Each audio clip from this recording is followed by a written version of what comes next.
episode. What is it, 68? 68.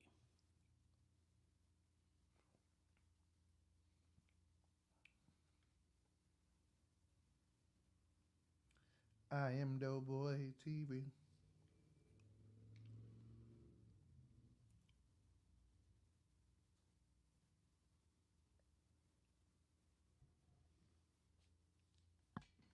In the comment. All right. We're live. We live there? Sir. All right.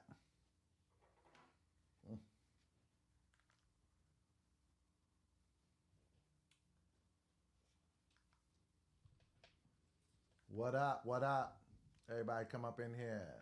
Gather around. Yeah. Insta, what up?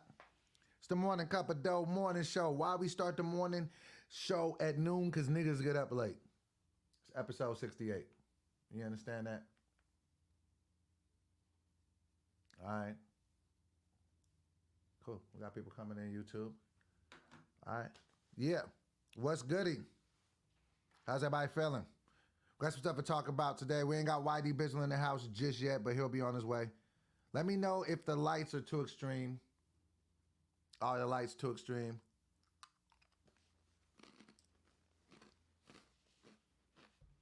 We in here.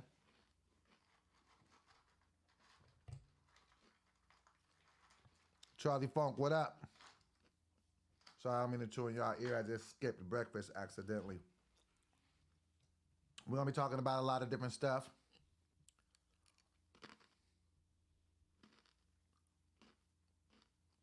Okay.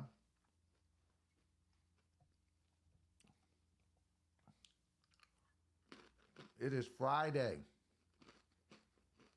What are we doing for the weekend? Football's over. It's about to be the Super Bowl hangover. Ain't nothing to do. Basketball, it ain't going to be the playoffs until later. I felt you just turned my mic up, YD Bizzle. I mean, Conquistador.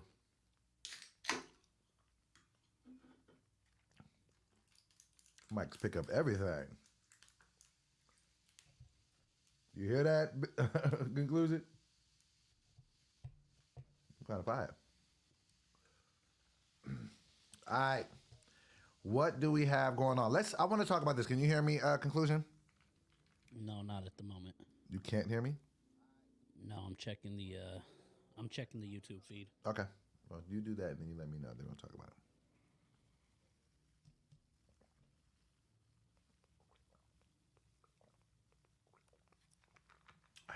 Love Red Bull. It's the sweet nectar of the gods. Yeah. All right. All right. Do you like Red Bull? What are your thoughts on Red Bull? Hell no. I'll never drink. I never drank one. You never drank a Red Bull in your life? Nah, I won't fuck with no energy drinks. I have high blood pressure. I ain't fucking with none of that. They're not good for high blood pressure? Hell no. Gonna make me have a heart attack. Oh, for real? So that's a serious thing? Hell yeah. Okay. I love them and I can't get enough of them. I want to talk about the Kanye thing. How do you feel about this? What'd he do? With Apple taking this song off the platform? I'm not used to this. I mean, I'm not a fan of like these big companies gangstering people at all anyways. I think this is what I was thinking. And why don't, like, with somebody like a Kanye, why do they need the big push of the big machine? I would think like somebody like Kanye could just say, go to KanyeWest.com to consume all my content. Yeah, you can, but who is on KanyeWest.com 24 hours a day? Like, you're going to be on Spotify when you're on your car or Apple Music or your choice of platforms. So it's like, you could say, yeah, I'm big enough to not need them and do a Jay-Z and do a Tidal. Mm-hmm. But even doing that, people still listen to Jay-Z on Spotify. Hold on 1 second. Hold on. Listen, Instagram. Everything is happening in my headphones. If you want to hear what's going on, the conversation I'm having with my bro, come over to YouTube. Everything is tuned in over there. Matter of fact, there's only 3 of y'all in here right now. I'm going to just end the live now. It's not crazy amount of people. come over to YouTube. That's where the party is. I am Doughboy TV. I am Doughboy TV. Just pull up over there. It's 5 of y'all in there now. Come over there. We're gonna vibe over there. Let's have the party. It's 5 people. I want y'all to come over there to join the 5 people over there, and then we'll keep building this thing. Yeah. All right, hold on, because there wasn't no need to do that. Okay. All right. So I don't know, man, because I just don't know if he needs Spotify or if he needs Apple. Does he? I mean, technically don't need, but it is another avenue of revenue. It's just crazy, man. I think he's really pissed people off. And it's just kind of wild, man. It's just like, even if you don't agree with the guy's opinion, to try to do like this blackballing thing or this canceling thing, it's kind of wild. Yeah, I don't like the cancel culture. Yeah, I don't like it at all. It's like, man, let the guy do his music. Like, you know what I'm saying? Like, yeah. I don't like the idea of, then we'll just take your ability to express your talent away because we feel a certain way. Like, or take your way or your ability to feed your family. Exactly. That's all goofy. That's all goofy to me. Everyone should have a fair chance. Yeah, and it's like, why are you taking this off just because he said something that you don't agree with? I don't. Exactly. And I'm not even a Kanye fan at all. And then I don't even, like, it's like taking his music. Like, did he say something that you didn't want him to say? And then that's opening Pandora's box if you're now going to start taking down people's content because you don't agree with it. Then it's just like, well, then just shut down all the platforms. Facts. That's what we're doing. Facts. Music should be objective, subjective. It should be able to, you know what I mean? Artists should be able to express themselves however they want to. Charlie, I got you. And then we're going to start playing that. I'm not going to lie. We're probably going to make a new, let me listen to the Morning Cup of Dough morning show intro. I haven't heard it in so long. I'll let you know. And I got a verse for you whenever you need it. And when you're in LA, you got to come be a part of the show. Shout outs to Amsterdam tuning in, Don D. How many people we got in the thing? I can't see. How many people we got? We got 11 on the YouTube. Hey, man. We're going to build this out. Yeah. I appreciate every last person because Charlie will tell you, like, we used to have a lot of people in here. So people just got to start knowing that we're here, knowing that we're doing it. And we're going to be here. Yeah. And I appreciate the 10 people that's in there. That's like having 10 people sit right here right now. Yep. You know what I mean? 14, so it's moving up. 14. And this is going to be the illest morning show in the game, which is going to happen to start at noon because niggas get up late. Yeah. You know what I'm saying? And while we're at it, make sure everybody that's tuning in, click that like button, that share. If you don't click that like button, YouTube, kicks us out the algorithm. Yeah, so. we need more people to come through. Yeah. That's what we got to start doing. Conclusion? Yes, sir. When we do the titles, we have to do things that will attract the algorithm. This is very true. You know what I'm saying? So whatever's in the algorithm. Yeah. So we got 15 people in here. Let's get these 15 likes up. Let's get these 15 likes up. I'm going to spark up. So we're going to talk about some things. You know what I noticed? I want to talk about this. Because you know how I be on my weight loss journey or whatever. And because you see me and you can kind of see my behavior shift. You know when I'm on it or when I'm not. So I was working out every day. This is the power of structure and normalcy in your life and how it will help you and how it can start to be a precursor for things going wrong if you don't do it right. So I was eating right this whole week. I was working out this morning. So let's just focus on working out every morning. I didn't work out the morning after Valentine's Day. So Thursday, I didn't work out. And then yesterday, which was Thursday, I was just eating poor. I had more cravings for sugar, and then I didn't work out again today. So now I'm going on my second day of working out. But I say that to say all of that transpired through me just missing one workout. So I'm a type of person where I got to do at least a little bit of something every day so I don't get in my mind that I'm off. You see what I'm saying? Yeah, because once you mess up, it's like, It's just a free-for-all. Now I'm just eating chili dogs every day. And then that was another thing. When I left here, when I left here yesterday, I was on my way home. I stopped and got some fucking Jack in the Box, man. I got a junior bacon cheeseburger and then a jumbo jack just to see. After the Domino's? Hey man, the judgment is what I don't need. You just keep making me look svelte on these cameras. You understand that? But I went and got me some Jack in the Box. You know what I'm saying? I got 2 burgers and 2 tacos Jeez, my God. and a brownie. Didn't eat the brownie. Shut up, man. Which burgers though? Got the junior bacon cheeseburger, and then I got a jumbo jack because I wanted to see which one I like better. I think I like the junior bacon cheeseburger better than the jumbo jack. You wouldn't know because you don't eat hamburgers. Well, when I used to eat meat, pause. Pause. Somebody grab this guy.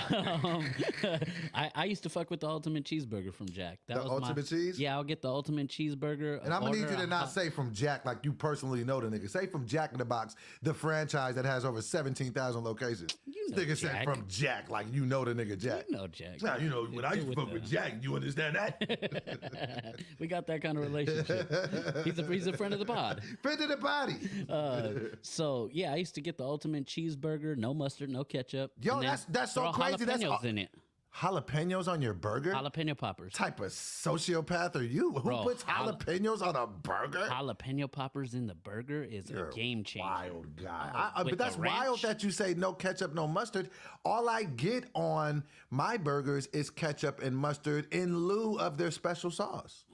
I don't like anyone's special sauce. I think they ain't special to me. It's weird because on other burgers I don't do mustard, but on other burgers I'll throw ketchup. But for some reason, the ultimate cheeseburger, I feel like it's best without ketchup and mustard. I don't know why.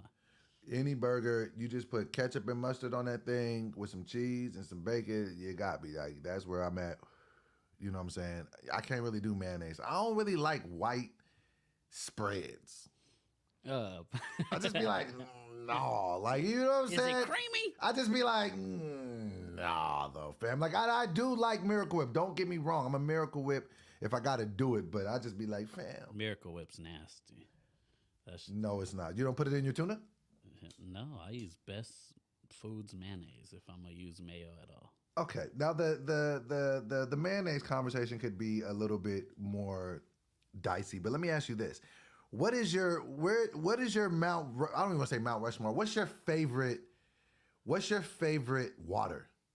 Or do you have a water that you despise? Oh yeah. Oh no, bro, I'm a water head. So I like anything from Iceland. So Icelandic glacier water, amazing. And then the Skyra from 7-Eleven, amazing. But I like Skyra?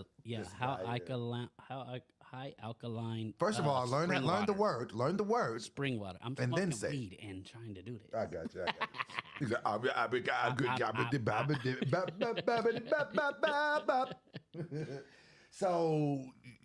so you like the fancy waters, but is there a water that you absolutely hate, and if anybody puts it in front of you, you won't fuck with? Because my daughter's like that. She won't drink like Aquafina. She won't drink Crystal Geyser. Aquafina sucks. But she thinks, and I need to do this next time she comes down from school. I need to do it. 'Cause I don't think you can tell. I don't think you can tell. Yes, you could. Do you think if we did a blind taste test of water, Yeah. you'd be able to tell me that's Dasani?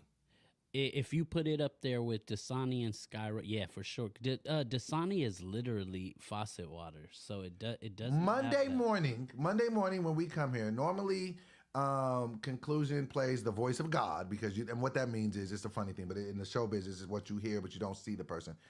We're gonna have him on camera, and I'm going to do a blind taste test to prove and dispel the fact that nigga, you can't tell the difference between water. No, you can't. Okay, so we're gonna do that on Monday. I can tell the difference between certain things. Like, can you tell the difference? I can definitely tell like the difference between Pepsi and Coke. Yeah, for sure. Pepsi got. I can tell the difference between like store-bought cola. I don't know if you're trying to, but water, I think that's a little bit more. It's like a minutia of water is still inevitably water. And if they have shifted it to where all water tastes the same, then that has to offer a stronger question if you think about it. How did you manipulate water? Water is water. How does it taste? How did you make it? Minerals and stuff like that, and electrolytes and shit. Oh, here you go with the big words. With the big words, that's what we're gonna do. Minerals. That's what we're gonna do with the big words today. Yeah, I understand that. But I just don't understand if water is water and water is water and water is water. How in any place of the world could it be different? It all has to be water. Nah. So, okay, the reason I like Icelandic water, it comes from glaciers underground that are, it's naturally filtrated by the volcanic system over there. So, and it's not touched by man. Like it's underground wells still over there. Mm-hmm. So it's not like someone bathed or pissed in this water before. Niggas do be bathing and pissing in water, and then we just Yeah, drink it. yeah. So it is. See, look, we got people on the chat that definitely agree. Charlie said he could do it. He could tell. I want to do that. I want to have a blind taste test to see how many people could actually tell me what water. I'm not necessarily. I want you to be able to taste it and be like, "That's crystal." Like, what's your favorite? Like, if you say it's like ice, glacic, whatever. Yeah, Skyra and Iceland. I feel like if I put some ice, I feel like if it's all cold, you're not going to be able to tell the difference. Okay. Maybe if it's room temperature, you may have a little bit of action. But if it's all cold, it's just cold water.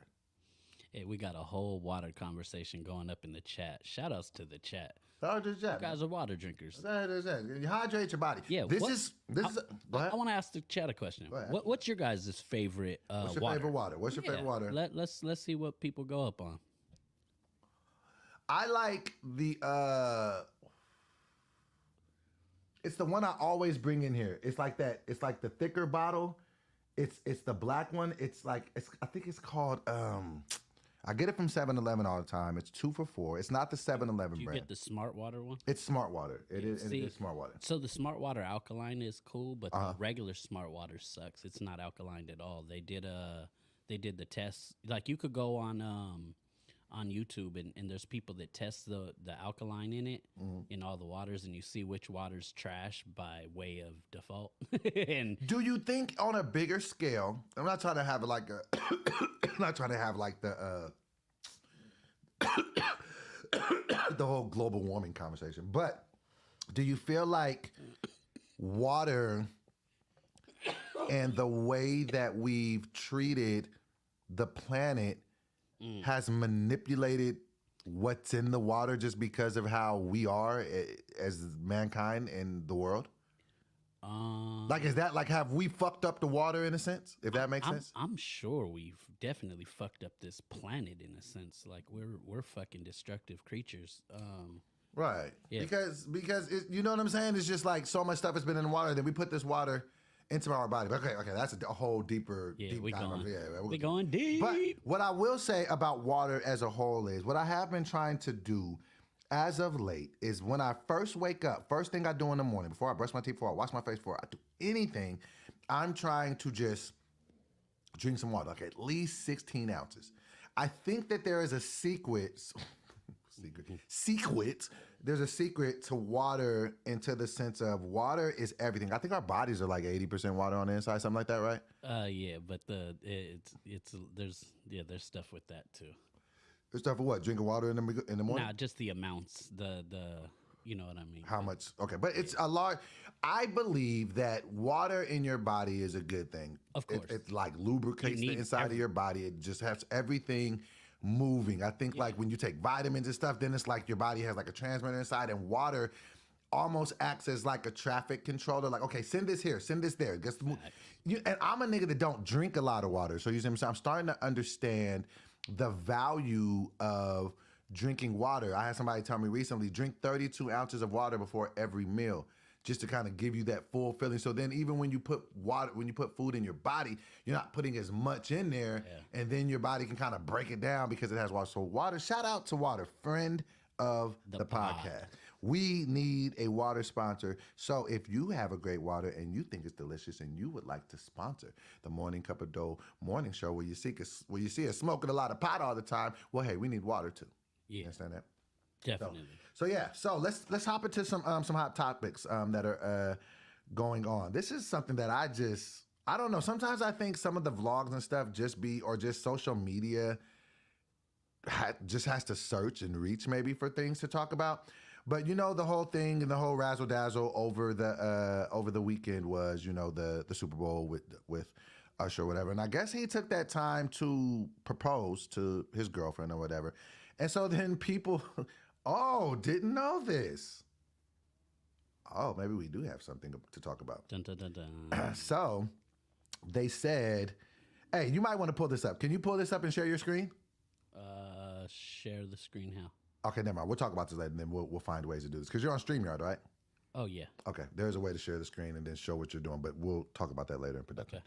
But okay, so it goes to Chili because they said that Chili was unbothered by Usher's proposal reveal, and then she posted a picture enjoying vacation with Matthew Lawrence, who is a white man. So apparently she's dating.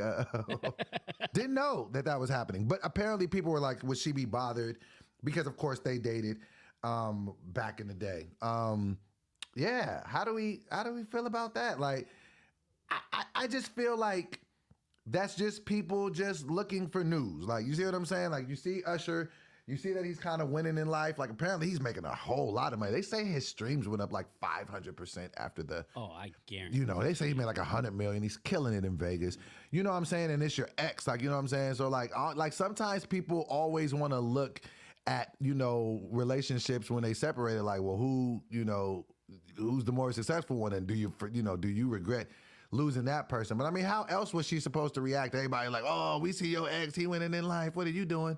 And she's like, well, I'm with Matthew. So yeah, that's That people be crazy. People just be getting in reaching. people's business. Just getting in people's personal business, like, you know what I'm saying? And she probably, people probably was like, where Chili at? Like, how's she feeling? Like, what is she doing? Yeah, this to be the whole thing is like, people compare pockets, like they're pocket watching, which is a whole tendency in the first place. Right. But like you can't compatibility is more than pocket watching. You know what I mean? Like, oh yeah, she's winning because she's with the more wealthy person, but it's like, yeah, but you don't know what their compatibility is. Like, I thought about that recently, right? And like, what do you think about this? Like the premise of this, right?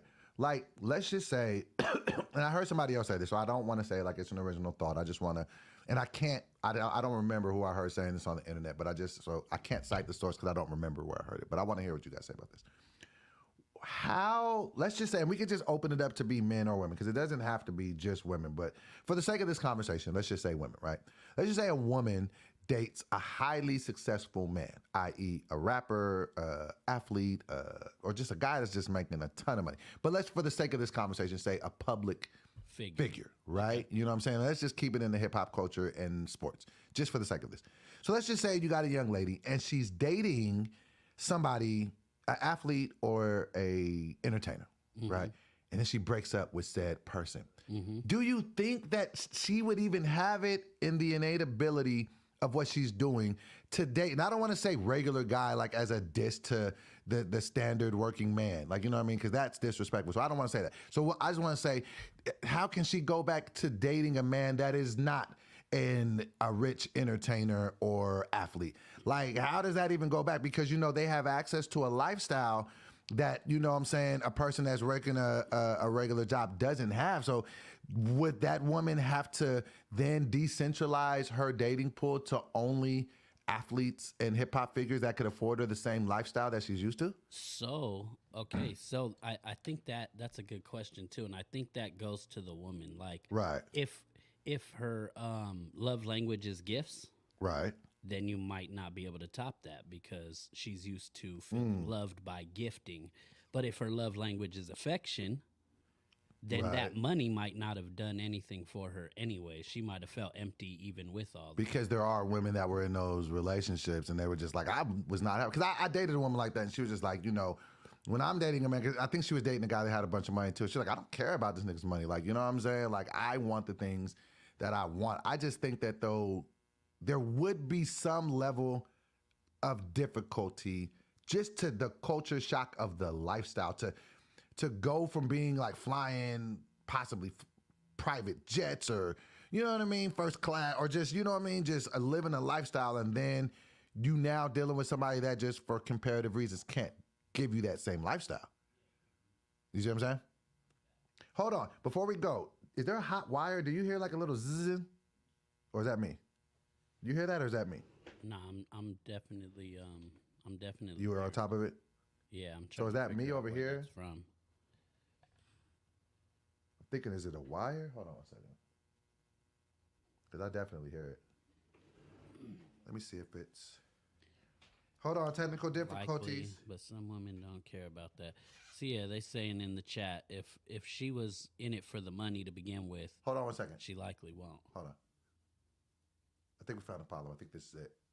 Okay. Is that better? It is. So let me try to put this in a spot where it's not doing that.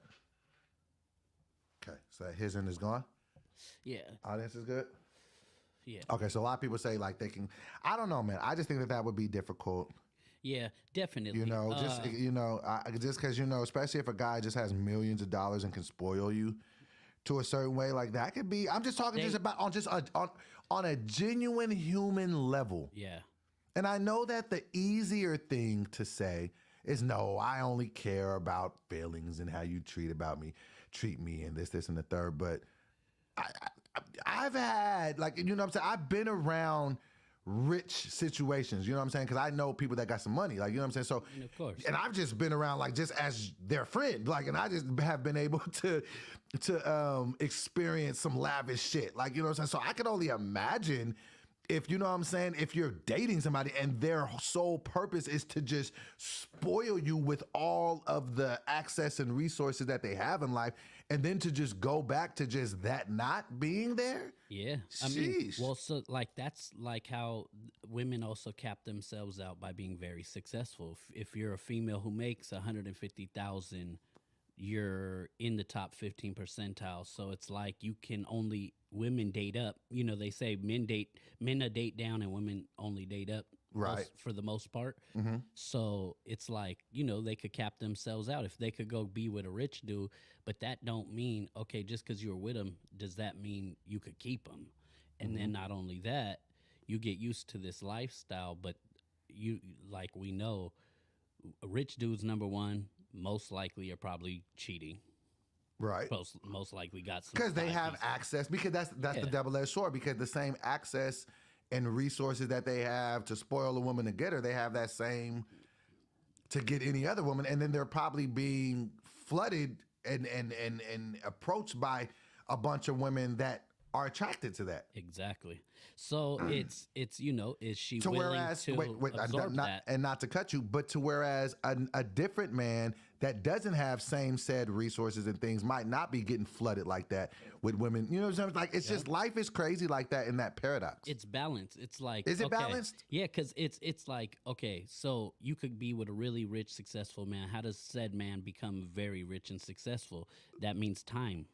Time is going towards work. Time is the most, and it's the most valuable commodity that we all have. So that means they're not sharing that same time with the person that they were with as said regular 9-to-5er. Or just, and I hate using that word, but let's just say a person that's not having to spend as much time cultivating whatever it is that they need to cultivate to get the money that they're getting. Exactly. You see what I'm saying? Yeah. So then that man or that woman may have more time to be thoughtful and to come up with more thoughtful. And it's not that the man that's making the man or the woman or the person, let's just say the person, it's not that the individual that's making the money isn't there to be thoughtful and, and doing all those type of different things that would make their significant other feel special. They just don't have the time because they're trying to get the money. Exactly. That's They're crazy. focused. It's tunnel vision. You have to have tunnel vision to get that bread like So if you're really hustling and you're really trying to get the money, do you really even have time to cultivate the love? Yeah, so you lack time for the affection. So in return, she's going to feel neglected, but she's going to be well taken care of. But then in reverse, the other guy might, take care of her but not spoil her as much as a rich man can, but will be there to give her a lot more affection and everything else. Right. We are definitely going to be getting on Discord, Charlie Funk. That is definitely. Let's start that today. Matter of fact, let's get that started today. Yeah, shout out. How many people we got in chat right now? We still got we got a cool 20. 220. So yeah,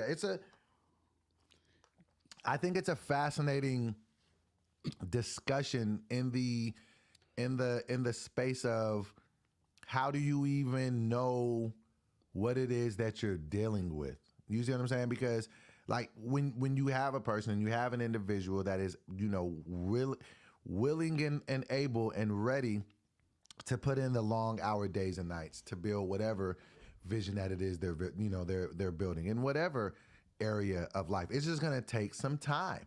Like, you know what I mean? Like, no matter what you are doing, if you wake up at 5 o'clock in the morning and no matter what you are doing from 5 o'clock in the morning till 10 o'clock at night, you are drenched and soaked in creating and cultivating and creating your vision and further moving it forward.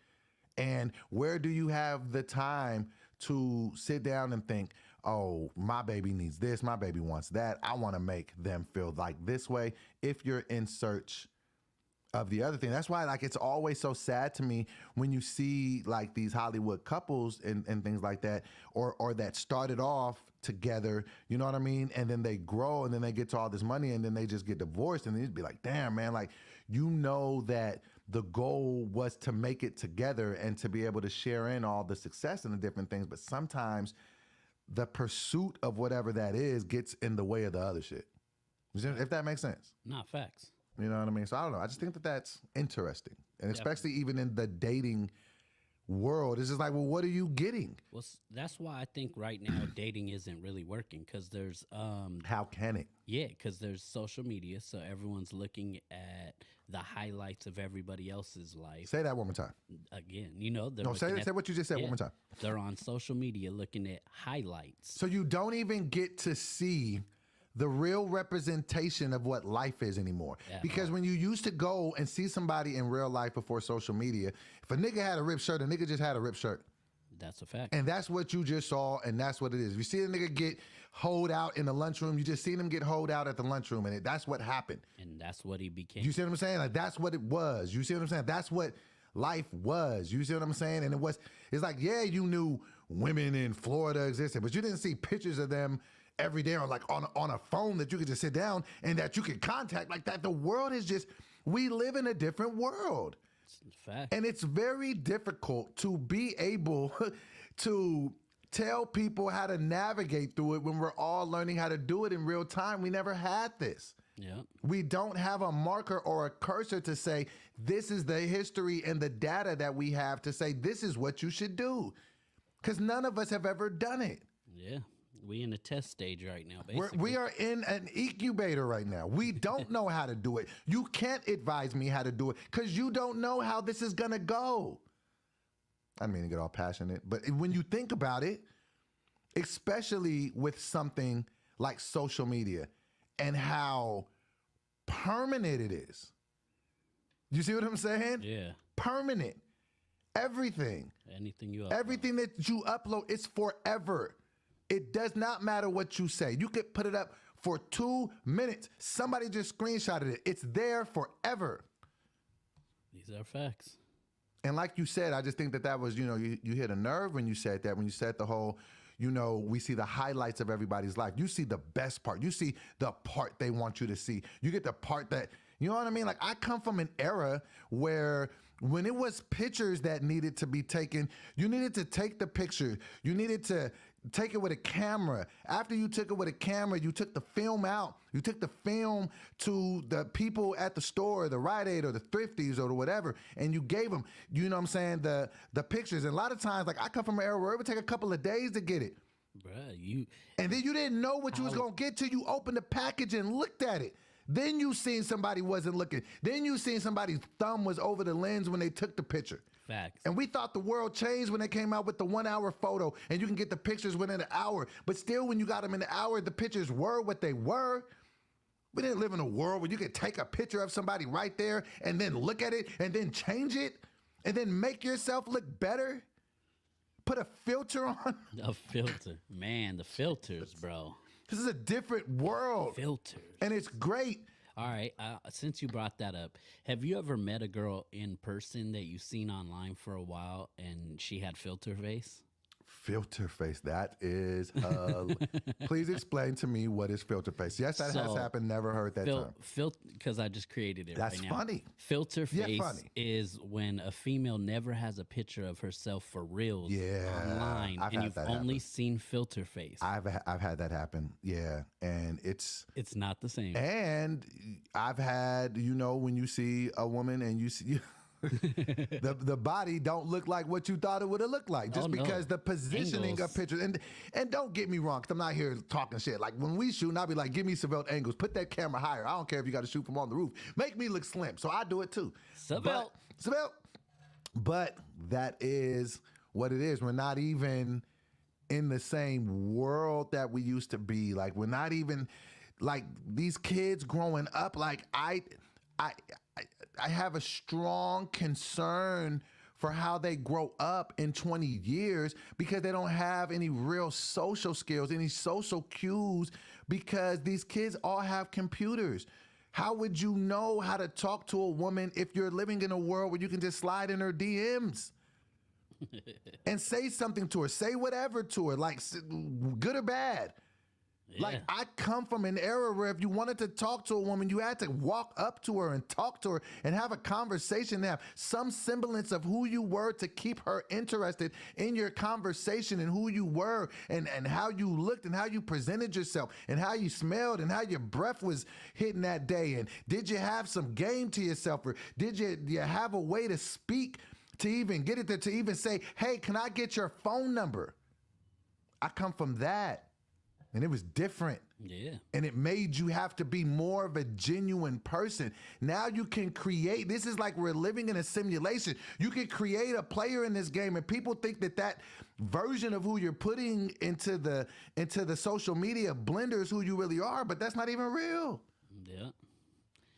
Bro, it's if people be creating whole fake lives. Creating a player, and that's not even you. Sitting in front of their friend's car. That's not you, fam. I know you for real. It's not you. I know you when these phones die, nigga. That ain't you. That's crazy. Keep it 100. Phones die.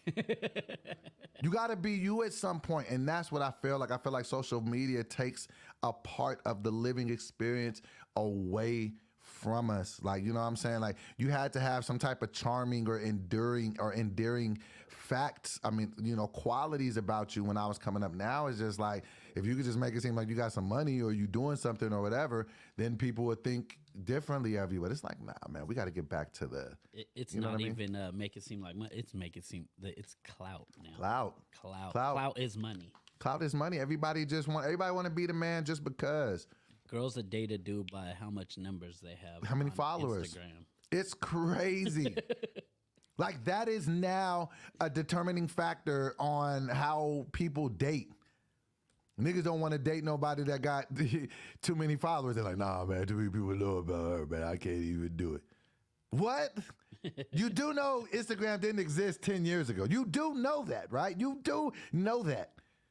But you won't talk to somebody because of their follow. Like, it's just wild, man. Like, and you know, I don't know, man. Social media just changed the world in good ways and in bad ways. That is a fact. That we will only know. Like, we'll really know like what it was when this generation of children become adults. So I'm saying like the social media era. So I'm saying social media probably really, and my daughter kind of just missed it. My kid was born in 2006.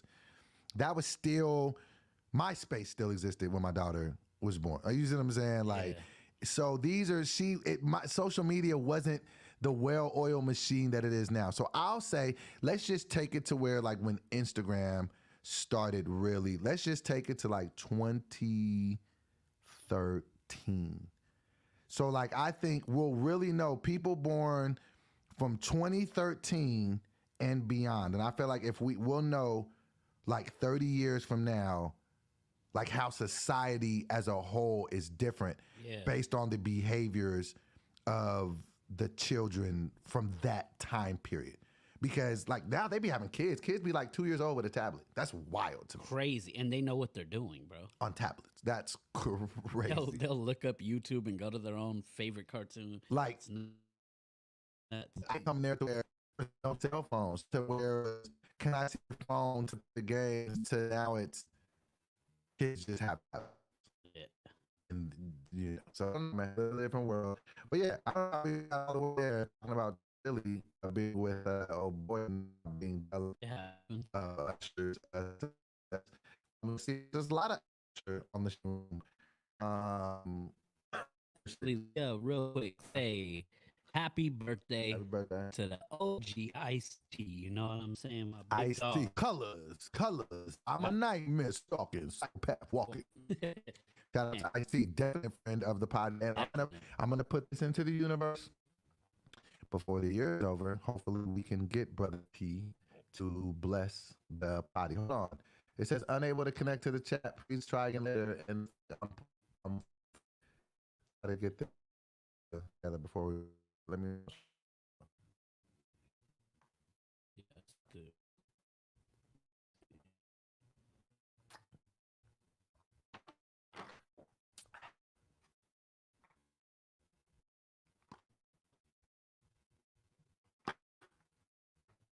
everything is slow for it.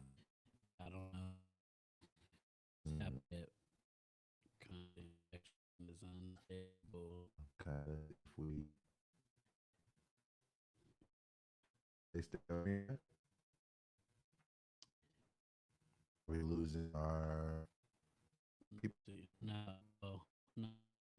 14 on YouTube. Listen to if the Yeah, feed is clearing. I'll go and look. Because I will to that time with the computer we're streaming from. Oh, So it doesn't look terrible, I jumped off. It might have got better now. but it does look like it's. Hold on. Oh no, I think we're good. Yeah, I think it was just glitching because I was on there. I was checking the stream.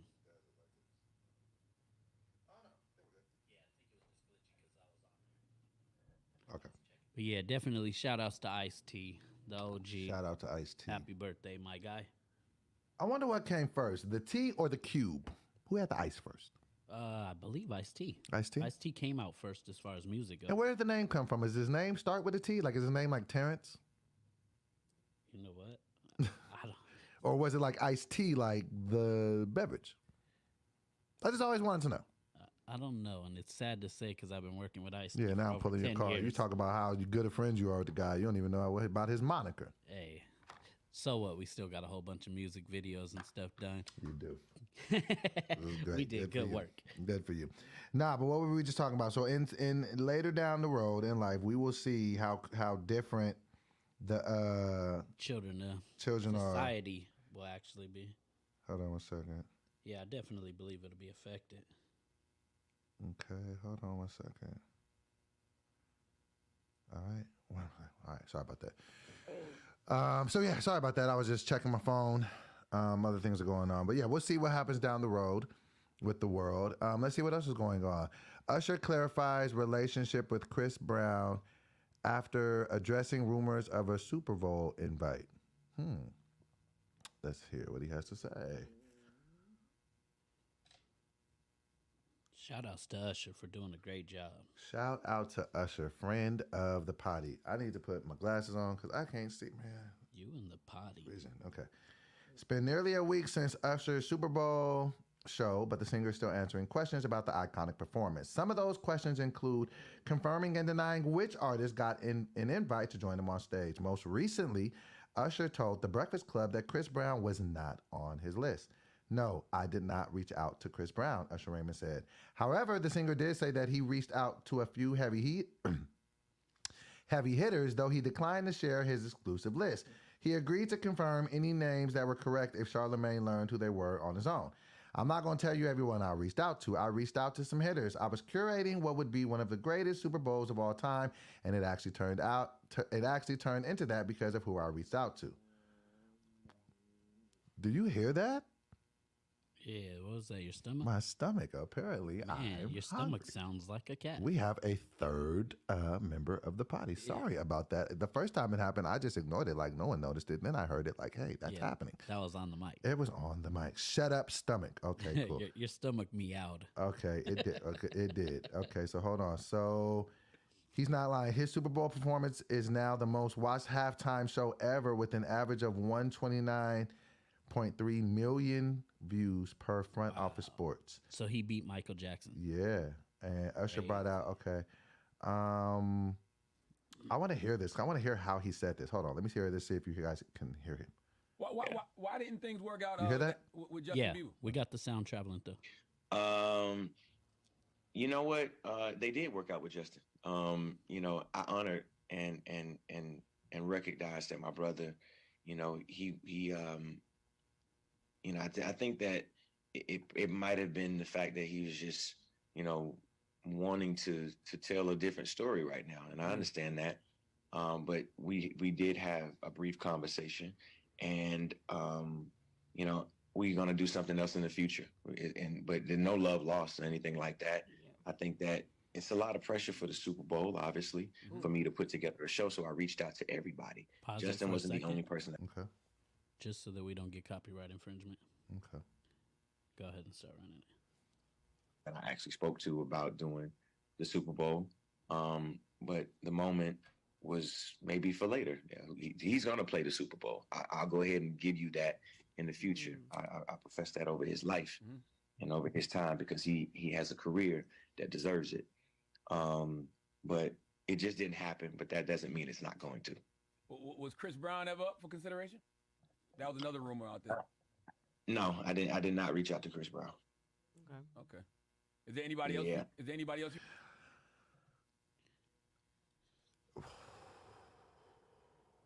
How do you feel?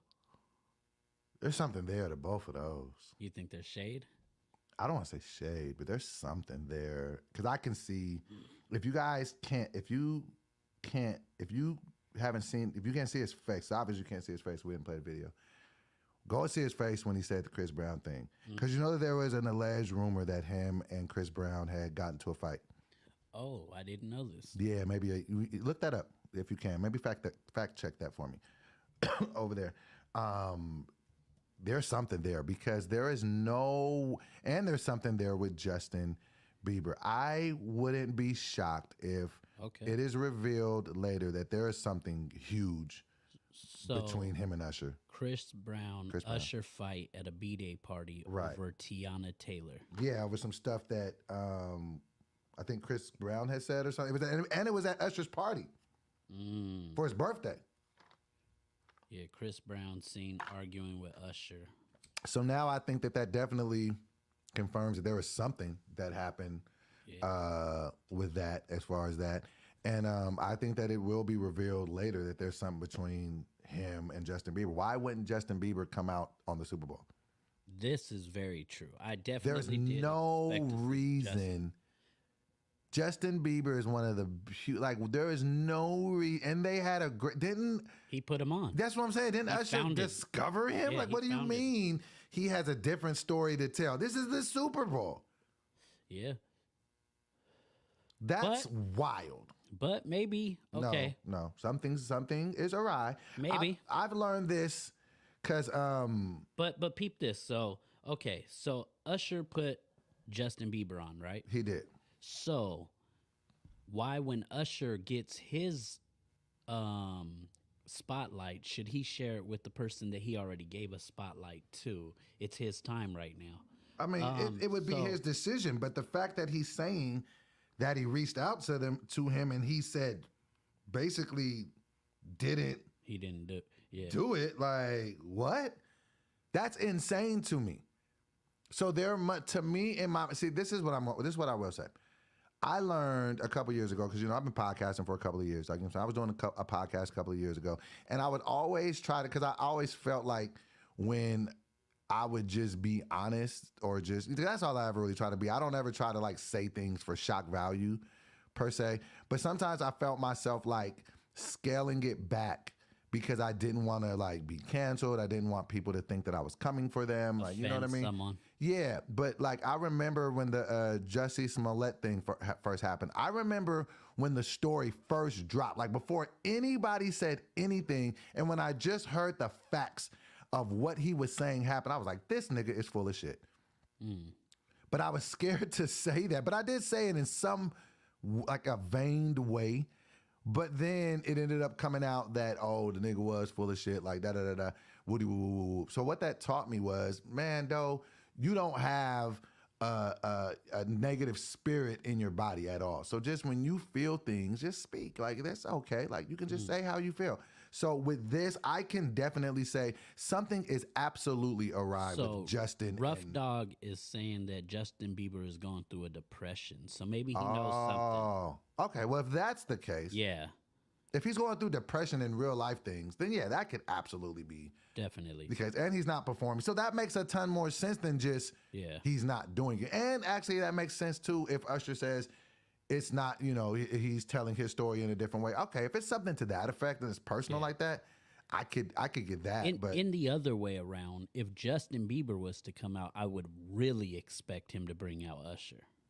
Absolutely. But I just don't understand. That's when I would be like, yo, but you didn't bring him out? What's going on? Well, if Justin's in a depression, that's okay. That's understandable. But with the Chris Brown thing, there's definitely something there. Yeah, no, for sure. So I get that if nothing else confirms that there was a fight, which is wild to me because if there was a fight And in 2023, I think that happened, or 2022.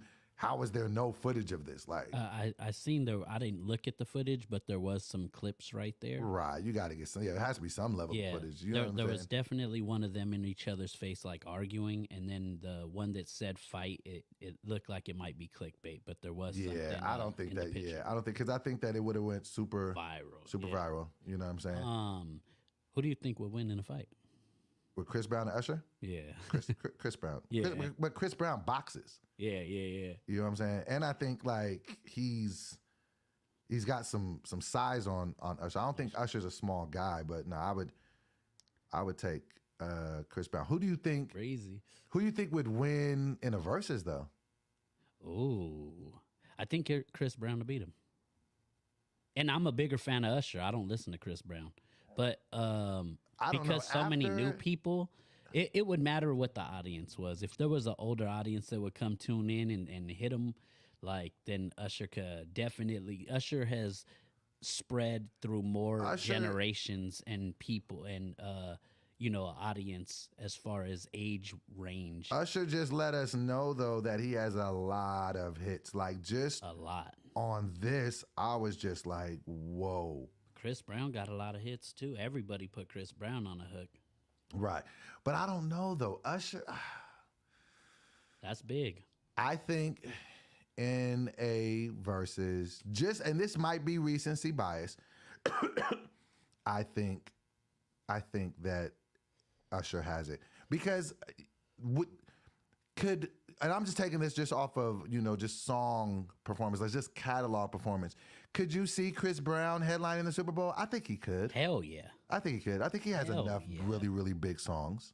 Bruh. I think that he could. But I think I would just have to, you know what I would have to do? I would have to just really sit back and listen to both of their like biggest hits and just think about it. Cause I know I'm forgetting. And like, that's the same way that I felt about Usher. I was like, does he have enough songs to do this? And he absolutely did. Hell yeah, he has more. So, He yeah. didn't even play all. I wanted to hear other tracks. He didn't Exactly. even So yeah, that's what's going on with that. What else is going on? And I'm on the Shade Room still. Oh, so I do want to hear about this. Let's all right, let's hear. So this is to the YSL trial. Oh, I can't click the video because I'm not logged in. Okay, never mind. But they put the DA on the she's the DA that's trying to try Young Thug. She's accused of having an inappropriate relationship with somebody, like misappropriating funds. I think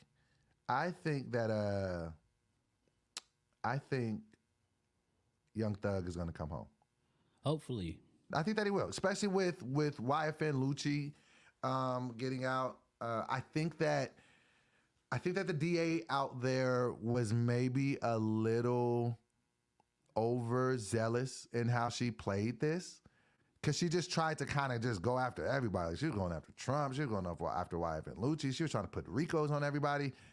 And I don't know. I just think that the whole trial has been a shit show so far. All of the people that were testifying against Young Thug got like probation. I'm talking about like 18-year probation. Just things that you've never heard of. It's just like, what are you guys doing right now? Like 18 years. just ridiculous probation. things. Like, it's like, what is this? That's crazy. So That's a setup. Yeah, I think that my prediction is that Young Thug will come home probably later this year, and he will come home because let's have this conversation. I think this is a cool conversation to have. I think he will be the first artist to successfully, I think he will be the first artist since Tupac, right, to successfully come home from jail and take his career higher than what it was before he went in. Now, I know it's easy. to say. Badass. No. His career is not. As far as it relates to music, his career is not. Because now, as a personality, yes, I'll give Boosie that. But I don't hear like a ton of music, from him. Yeah, I feel you. He came out and became like a celebrity. More of a him for his outspokenness and how he feels about things. But like as far as like the records, I don't hear a ton of it. And I wanted to ask what you thought about that. Why do you think that is in hip hop? Some of our people that go into prison and come out, and most notably because I seen an interview with him recently, Bobby Shmurda. How did Bobby Shmurda go to prison? What did he do? 9 years? Did it just a ridiculous amount of time. And then he comes home, and to me, it's like, I would think if you are, locked up for such a long time, that for one, you come out, you got a ton of records written because you had a ton of time to just perfect your craft and become an even better artist, even though that's maybe not the best environment to create music in. Exactly. But you can come out with just notebooks full of stuff and just give us albums upon. We never even got an album from Bobby Shmurda. So here's what I would say the difference between like a Tupac and a Bobby Shmurda. Mm-hmm. So Bobby Shmurda was like a boasting type rapper, right? Right. So to do that, you got to be feeling yourself. You got to be on your shit. You gotta have your swag up. If your bread's down, you ain't gonna be feeling. You probably can't write like you would. All that type shit affects your mental. So Tupac was a expressive poet type rapper. So he was able to dig deep and get into his feelings. We never heard Bobby Shmurda get in his feelings. Right. When you're in jail, you're gonna be in your feelings. You have to be able to write emotional music. True. So if you don't write emotional music, I don't think that's a place for you. Because what are you going to be boasting about? Oh, I'm sitting here with a bunch of dudes. Like, true. And it's like you never really see somebody come out of jail.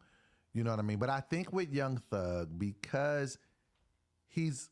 Hold on. There's that thing again. You hear it again? Yeah. All right. Oh, did I drop it? Where'd I put it it? might have been the wire slip. I think I did. Hold on.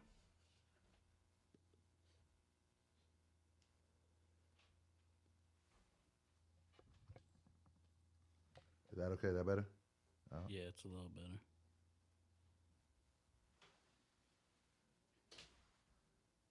How's that? Yeah, it's a little better. Okay. Better for sure, actually. Okay.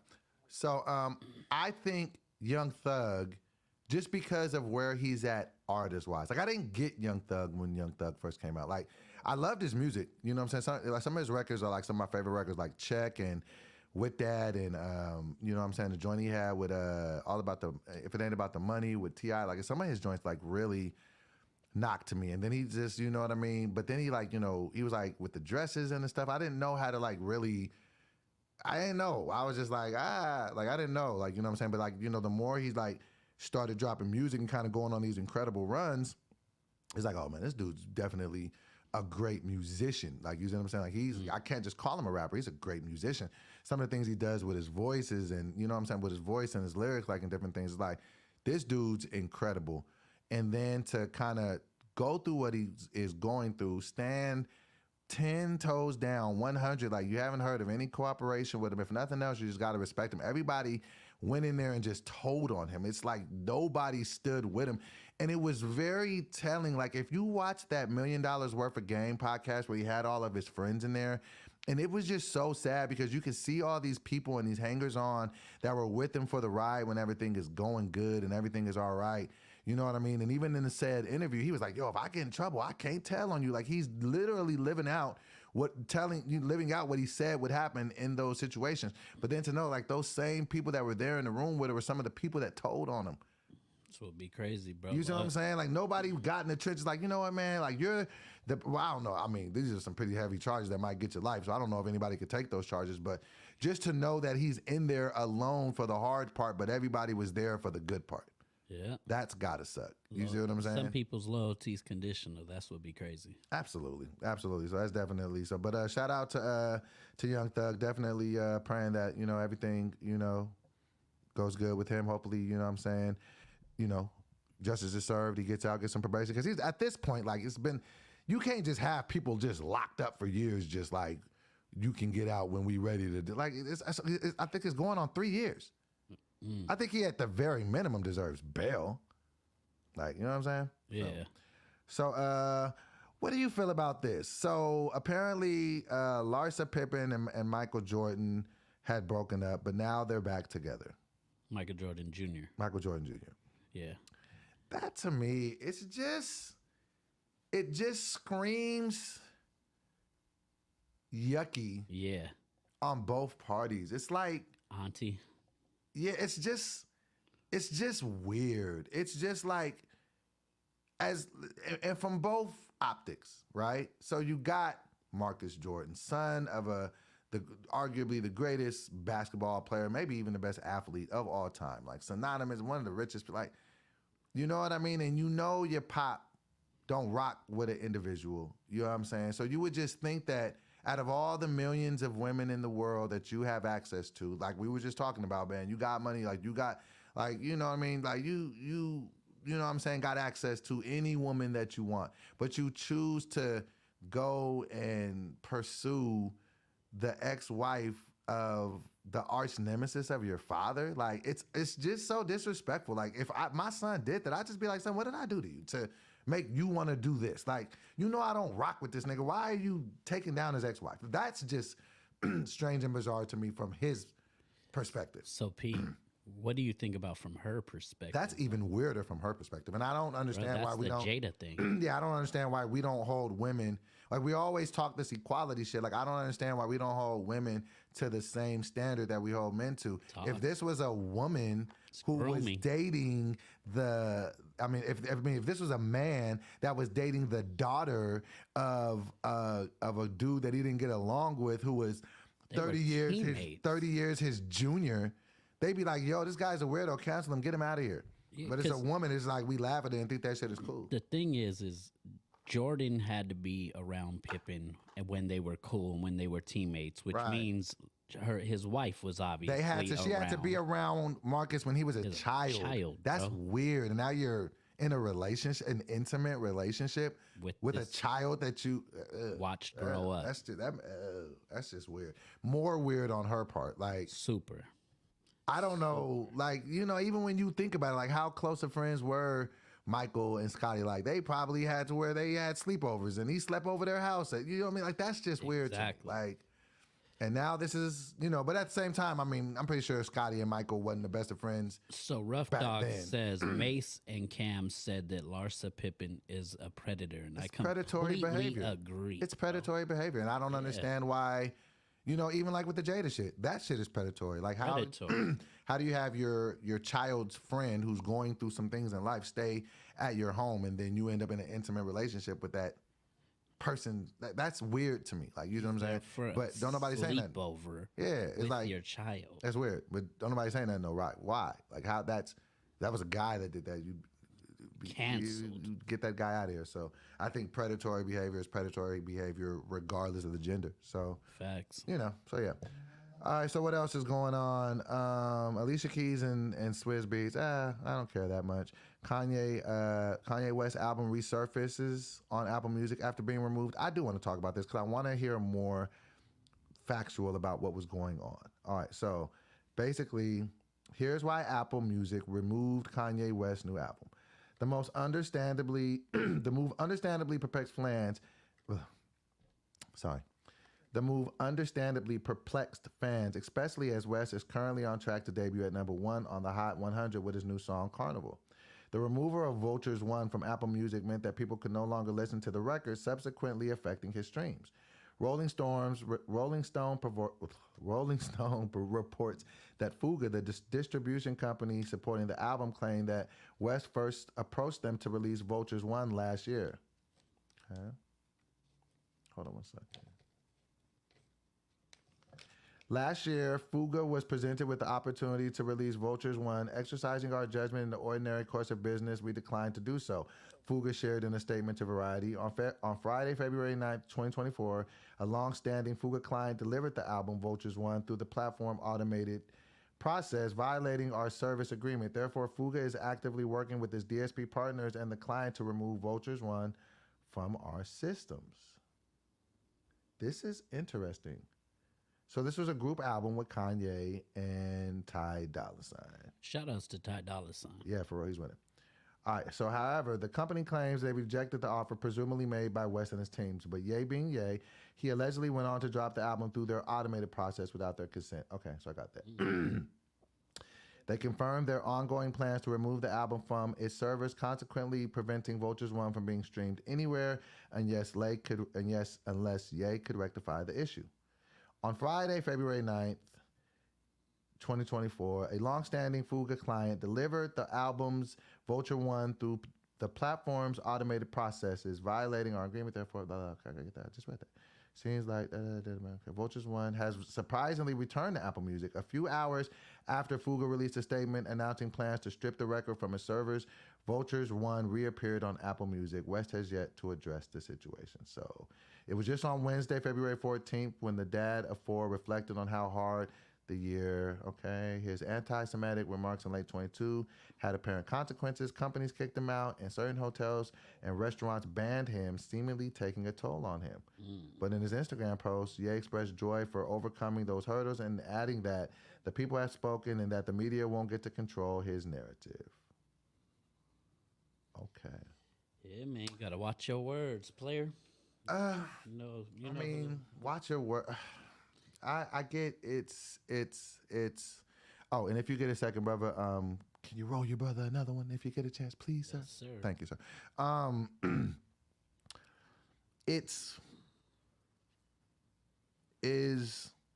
Does freedom of speech really exist?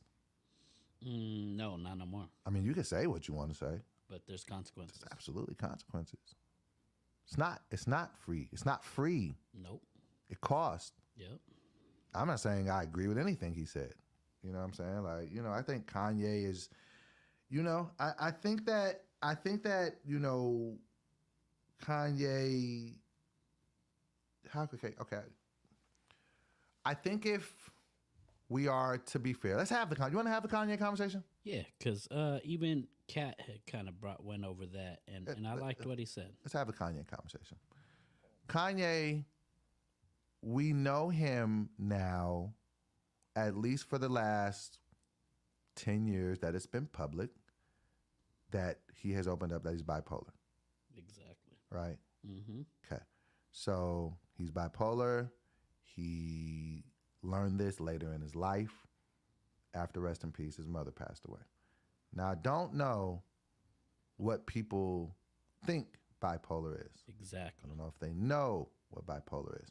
I personally am bipolar, so I get it. You see what I'm saying? And even and you and I have talked, off camera about this. Like, you know what I'm saying? Like, I hate to, like, even when I say that to people, I can see the shift in people when I say it. You know what I'm saying? Just because they don't understand. They don't understand it. Like, people get on that. It's like, oh, shit. Yeah. He ain't gonna do nothing to me, is he? And I understand that. So with being that, you know what I'm saying? And when you start to understand that it is a dysfunction of the mind, and this is his disease. It is that. It is a mental condition. People get hospitalized for it.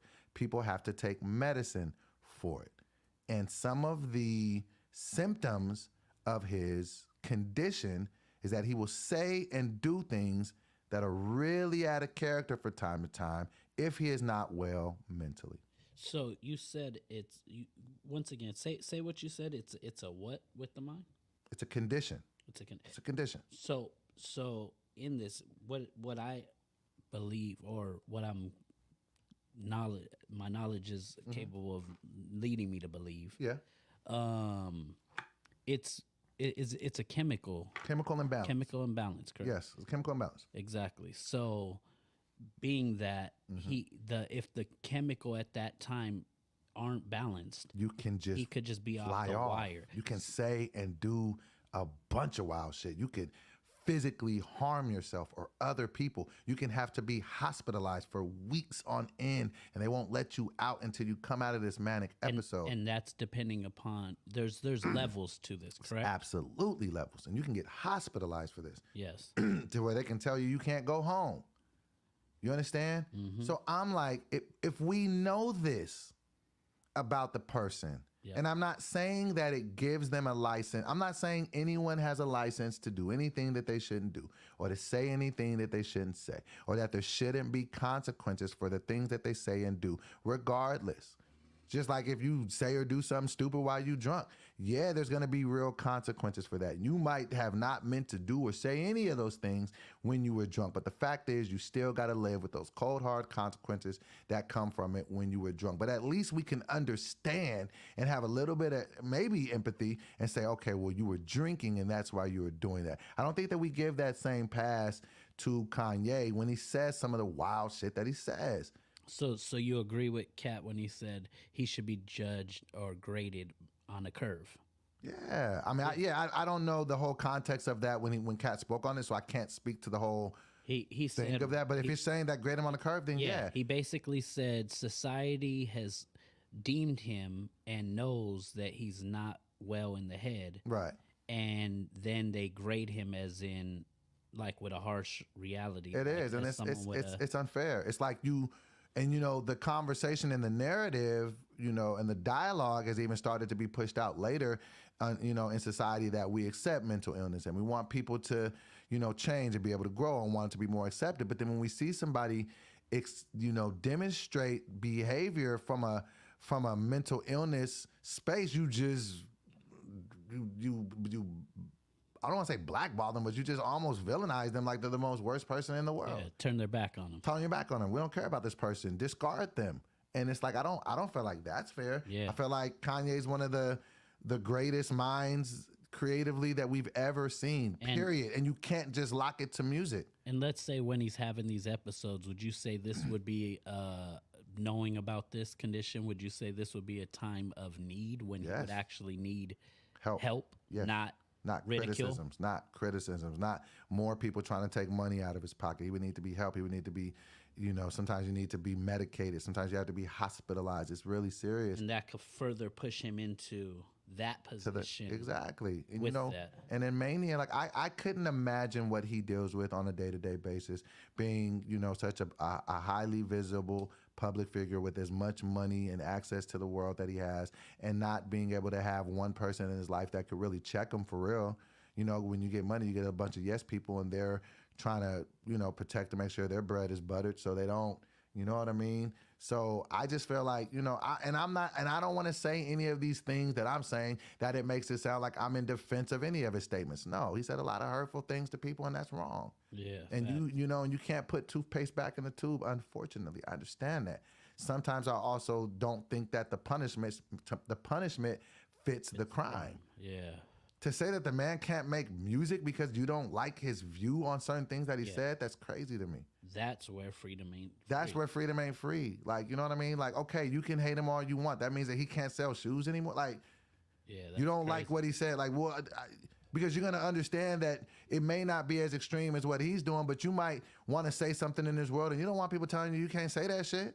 And it's like that just goes against like everything that America stands for, because someone's views are different than yours. Exactly. So now we got to just silence this person, or you can't put your music out, and you can't do these other things. I don't like that. Yeah, I'm like, bro, and like at the end of the day, like he's not out here breaking the law. He's not out here physically harming people. And I know that words can be hurtful, and I get it, but come on, man, like let's not start doing too much. Because at the same time, everybody in this world has said something that they shouldn't have said. Exactly. So what are we talking about? Like, you know what I mean? And what I would like to, see with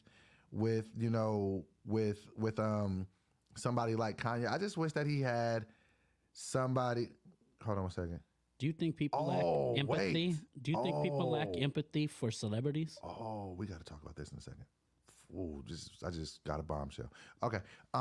You think people lack empathy for celebrities? Absolutely, because we put them on a pedestal because they have money. You know what I'm saying? So if somebody doesn't have money, then you think, oh, this person has money, so they must be this or that. No, it don't make them this or that. It's just a person with money. They still regular as hell. They just got money. But I think that people don't give people with, you know what I'm saying, like celebrities, I don't feel like they give them the benefit of the doubt. They just feel like, oh, well, you got money, so you should be fine. People will unfan people over the littlest thing said, right? Right. You had this happen with one of your takes before. Yeah. And you lost followers off of 2,000, yeah. 2,000 followers. In a couple of hours, yeah. And it just made me very nervous to ever say how I really feel about anything because we live in a world now. We were talking about social media before, like people can just create the narrative and then just run with it, and then it just becomes like sheep mentality. Then everybody just becomes like mob mentality, like yeah, forget this guy. Yeah. And it can be a lot. It can absolutely be a lot. And so that whole idea right there, like think about how many times your relatives or someone or a best friend or something has said something to you and you brush it under the water. You know what I mean? You just go ahead and let that go. And people do this every single day.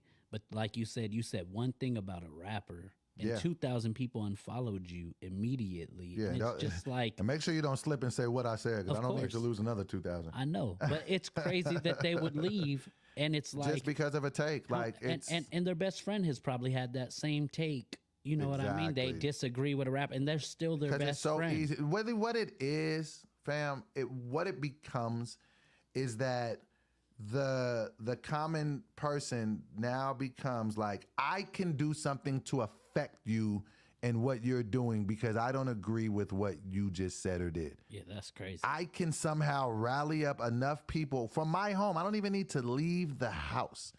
I can form up enough digital pressure and digital support and other people who can feel like I feel, and we can start to affect your bottom line. That's wild. Wild. That's wild to me. And you probably made them same people because they followed you. You probably made them laugh a million times. A million times. And now you lose them, and for what? And because you didn't agree with the same rap thing that they did. Exactly. Because that's crazy. It's wild. But that's what this is. And like, you know what I'm saying? That's what I'm saying. Like with the whole Kanye thing, it's just like, man, I just look at him like a person that I would look at anyone else like that is bipolar. Like, I'm just going to expect that from time to time, you probably going to trip out. And I'm just going to try to be as supportive as I can to you in those times. And I'm going to know, and I'm not going to take it personal when you do it. Now, at the same time, I'm going to try to set parameters so you don't take it as a license just to be an asshole every 5 minutes. But if you do have a moment to where I know you're not talking like that, I know you're not talking like yourself, and I know you don't really mean these things, and I know you're probably manic right now. You're probably drinking on top of that. So that probly really isn't what you really feel. Yep. And even if it is what you really feel, you're what's the thing? It's a temporary feeling as well. Yeah, you would probably have something that would stop you from saying that if you normally felt like that. Exactly. But you know what I'm saying? When you get into your moment, I'm just going to be like, oh, that nigga's just tripping right now. We don't have that. Like, we don't have that patience for people. And we're just always looking for just something to nail on somebody. We could be like, yeah, let's get this motherfucker the fuck up out of here. Yeah. What's wrong with the world? Yeah, Why can't we look for reasons to uplift people to be the better versions of themselves and the truer, higher versions of themselves? Exactly. And if someone does something sideways like that, it's just like, yo, bro, that wasn't cool. Everybody just got to be like, yo, bro, that wasn't cool. Like, even when Kanye said the comment about slavery, it's just like, all right, man, why can't it? That was a wild take. It was a wild take, but why can't it just be like, man, Kanye tripping right now? Exactly. And get in his comments and let him know. Like, yeah, but hey, even, bro, I'm a fan, and that was wild. It's just, but if I know, it's okay, I'm a parent. I have a child, right? My daughter's 18. Yeah. Shout out to Kiara, Howard University. It's lit. Okay, it's like when she was growing up. You see what I'm saying? It's like if Kiara would make a mess in the room, like, you know what I'm saying, or just with her toys, or just whatever. I'm not gonna go in there and, beat my kid and throw her against the wall. Like, what are you doing messing up? Like, she's a kid. Yeah. She's a child. That's what kids do. I'm not saying Kanye's a kid. No, I'm saying, but he's a person. People make mistakes. But he has a condition on top to of where, that. like, and I'm talking solely about his condition, that he's probably gonna be saying and doing things that are out of his character from time to time if he's having episodes. So I'm just gonna handle it like that. And if it happens, I'm like, all right, man, no, I don't want to hear this shit right now. But the nigga's probably just having a moment. Exactly. But we don't be having that same grace. I wanted to talk about this real quick. So we were talking about Chili and Usher, because I was wondering why we were even worried about how she felt about it. But apparently, Usher reveals how he felt after Chili refused to let him put a ring on it. New information requires new perspectives. I did not know this. So days after lighting it up in Vegas with a Super Bowl performance, Usher is still making headlines, but the news is taking a nosedive into this man's personal life, including Usher's new marriage to Jennifer and his failed proposal to Chili. Raymond revealed the past love life blow while speaking with People for his cover story. The Confession singer and TLC star were an early it couple from 2001 to 2004. When they met, Usher was reportedly 23 and the number one fan of the 30-year-old at the time. They're 7 years apart in age. Yeah, we can count, nigga. I was a young man, and she had very specific rules that didn't work for me, Usher told People. We were missing each other. I really didn't want to have a different type of relationship where she was there with me and she couldn't be. She didn't believe that I was actually in love with her as much as I was. Hold on one second. Despite her distrust in his love, Usher says he proposed to Chili. Bombshell. Get me with the bombshell. Do we have the sound effects over there? Sheesh. No, we have sound effects over there. Hit one of the buttons. Hit one of the buttons. Well, I got the sound effect. Hit something. Hit one of the buttons. Hit one of the buttons. Not that one. Not that one. Give me a different one. Not that one. Give me something else. No, give me something else. No, none of those. Give me something else. Give me something else. I like that. Okay, so You just want all the sounds. So give me that sound right there. So give me that sound, then I'm gonna go into this. Reading. Go. Despite her distrust in love, Usher says he proposed to Chili. Unfortunately, she rejected the proposal, leading to the end of their relationship. He admits that caused her hurt as well, but the rejection broke his heart and caused him to become emotionally closed off. I wanted to marry her. I proposed and she told me no. I went through a great deal of pain after that, though they never got serious again. Chili told the same outlet in 2023 that their relationship was on and on after 2004. They linked when they weren't in other relationships. However, she says Usher knew he had to be a certain way with her and couldn't. On the other hand, Usher says it was a wrap for him following the initial breakup, but they were cool. We were cool with each other, but I was very careful with that. I really did love that girl. And I was like, I don't want to play with you. Like, I can't give you what I gave you. I did everything that I thought you would have wanted me to do, but I guess my good wasn't great enough. Wow. Hold on. With the 2004 split, 20 years behind them, Usher and Chili have moved on romantically. Usher went on to marry Tamika Foster and welcome 2 sons who are now teenagers. He wed Grace Harry a few years after divorcing Tamika, but they later divorced as well. Earlier this week, Usher tied the knot for the 3rd time with longtime girlfriend Jennifer Goticha. The pair reportedly began dating in 2018 and shared 2 children. Meanwhile, Chili has reportedly been dating Boy Meets World actor Joey Matthew Lawrence since 2022. I got a lot to unpack here. You ready for this clue? Yes, sir. You got that weed rolled up yet or no? Yeah. You want to bring that in there for a second? Okay. Thank you. Shout out to my brother Conclusion, who is now a permanent part of the morning Cup of Dough morning show. So I hope you guys like him. Thank you, Bridget. Okay. Okay. All right. So Clue's going to the bathroom. So let me pull out my phone so I can see if you guys are asking any questions about this, because I want to have this conversation. It's important to have. Hold on one second. All right. So I want to know, guys. Hold on. There we go. Live chat. Okay. Fellas, have you ever proposed to a chick and she said no? And ladies, have you ever been proposed to and said no? I want to know.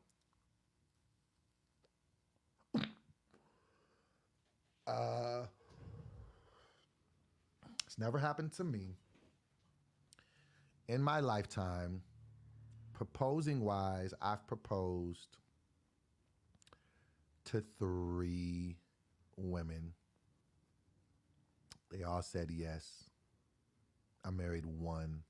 It wasn't a long marriage. I want to laugh and say it's my. It was a very short marriage, though. So yeah. So I've never had that happen, but I'd love to hear if anybody else. Are you back? Are you back, Clue? I would love to hear. Clue. Yes, sir. So the question that I propose to the people. Shout out to my brother. Can you hit the round of applause? Hit the round of applause. That was for you.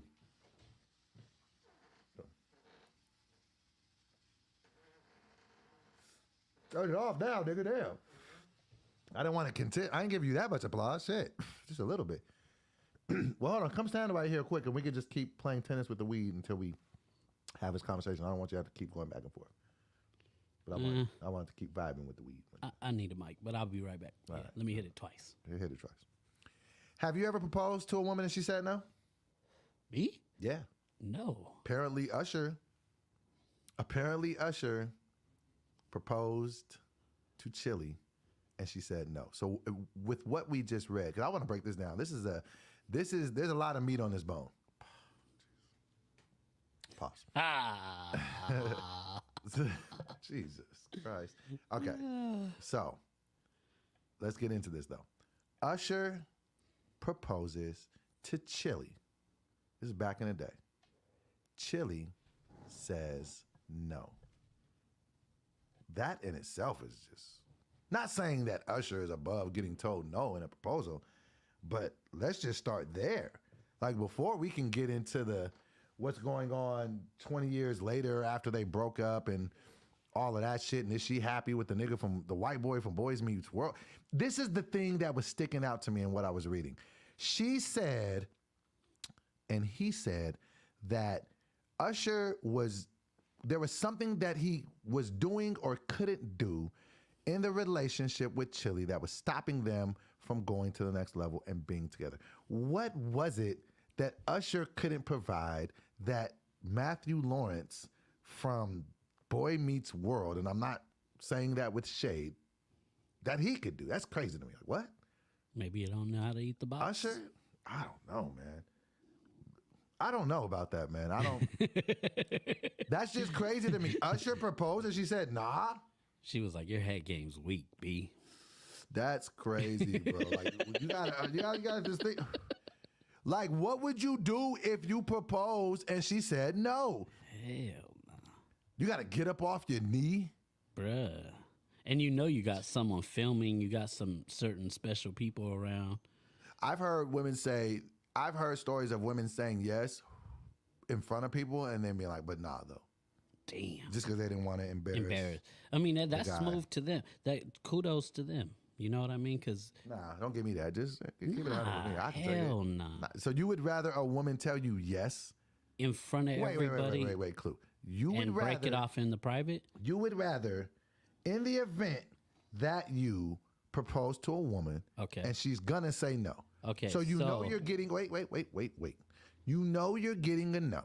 So she's not gonna say yes, and there's nothing you can do to make her say yes. But you're gonna you're gonna ask this woman to marry you, to be with you for the rest of your life. To even do this, you're going to have to get her a ring. Okay, and you're gonna have to get on your knee. I don't know about you. Only time I get on my knees is to pray. It's just a fact. Yeah. I get on my knees for nobody to ask anybody anything. I've never, outside of the proposals that I had, I've never felt the need to if I gotta ask you a question, I gotta get on my knee to ask you said question. Like, that's wild, but whatever. It's tradition. You get on your knee. You're gonna ask this woman to spend the rest of her natural life with you.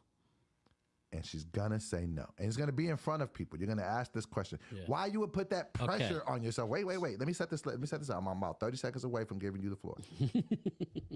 All right.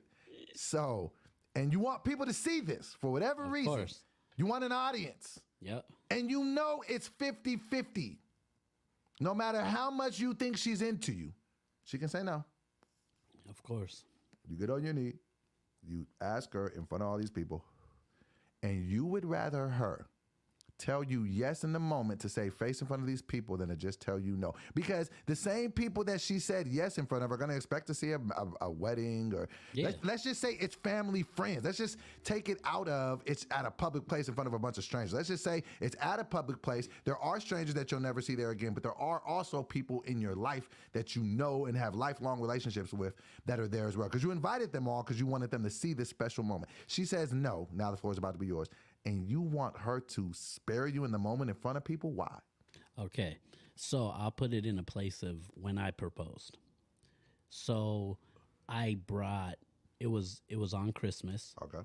I brought both sides of my family together and her family together. So you did all this behind her back? Behind her back. She had no idea. And even when everybody showed up, it was like a weird thing, but at the same time it wasn't because my grandma's house is like the chill spot. Oh, you had grandmama? Oh, yeah, I had at grandma's house. So I had her family pull up, my other side of the family, but everybody pull up. Everybody pull it up. So, obviously, in front of everybody, if she said no, that would be fucking wild. And the reason why I say she's a G for saying yes and saying no behind the back, I mean later, because you guys always could, you know what? It just, things weren't going to work out. We ain't going to have the wedding. That's private, and you kept it private. Right. She's a G for that because she had your back and she still looked out for your best interest, even when she was going to break your heart. Because that doesn't have to be public. I see what you're saying. You're saying it from a perspective of she's like... She held you down. She's showing love. She still showed love. I know... This is devastating. Publicly, this is just going to hurt. It's going to hurt you anyway. Anyway. You're going to stall you out. Yep. A little bit. And then you're saying that I can later go back and tell my friends and family, or they'll just put two and two together. Yeah. Shit probably didn't work, or they'll probably hear about it like... Yeah. And you could break the news. And then they'll probably be like, he'll probably come talk to me about it when he. And then it'll just be. I hear what you're saying. That she's a writer for you if she did it that way, because then she still had your back even in the end. Even in the end, and she didn't play like that. That's like that's basically equivalent to a female. You break up and she don't talk shit about you behind your back later and talk shit, to the people you guys know and shit. Like there's females that'll flip up the whole. You know what I mean? Script or something. Or if a female walks away from the relationship and never dirty talks you, never dirty talk her, it shows it's a respect thing. It's still like, I got enough love for you. We can walk away respectfully. Respectfully. We got enough respect for each other in our relationship to not try to publicly humiliate each other or do each other dirt. Like I think that's like a public humiliation, which I think people fear the most is like public humiliation. So bringing people together like that and then being denied in front of everybody, that's humiliating. I couldn't even imagine. That's crazy, bro. No, definitely, and I could definitely understand the public humiliation. Yeah. People are saying in the chat, and shout out to the 8 to 10 people that are in here. And I want to say to y'all, the 8 to 10 people that's in here, man, I love y'all for being in here, and I appreciate y'all for being in here. And we are going to grow this to be the #1 morning show in America, and it starts here with us 8 here that are here. Do we have any people from? Is Facebook in the house, or we just Facebook is in the house? And how many people we got in Facebook in there? I would have to go back over there, but it messed up with the stream when I was checking. But it's all good. Like, you know what I'm saying? And I just want everybody in here to know, like, listen, as we build this thing, just know that you guys are being a part of something great from the ground up. And I just appreciate people that's in here for these episodes. And we're going to, strategically be talking behind the scenes to get this. Go ahead. Yeah, so to get to the chat, Charlie asked earlier about calling in. We'll definitely start situating that, because that hasn't been a thing that we've thought about or even try to implement. We're going to look to get that done within the next couple of weeks. We'll start troubleshooting that so you guys can... Yeah, we'll do that. Or people can even, once we get it to where you can share the screen, you'll be able, Clue, to send links to people, and then they could even, show up on the video feed. Facts.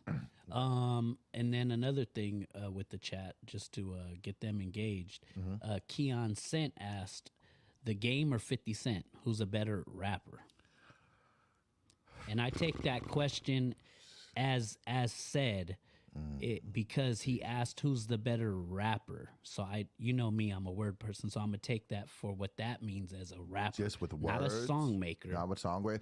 Well, that's what that means to me. Who's a better artist? Who's a better songwriter? If we're just who's talking a about the better rapper? MC, if it's just strictly MC, That's what I take from rapper. if it's strictly MC, Game. The Game. Okay. Yeah.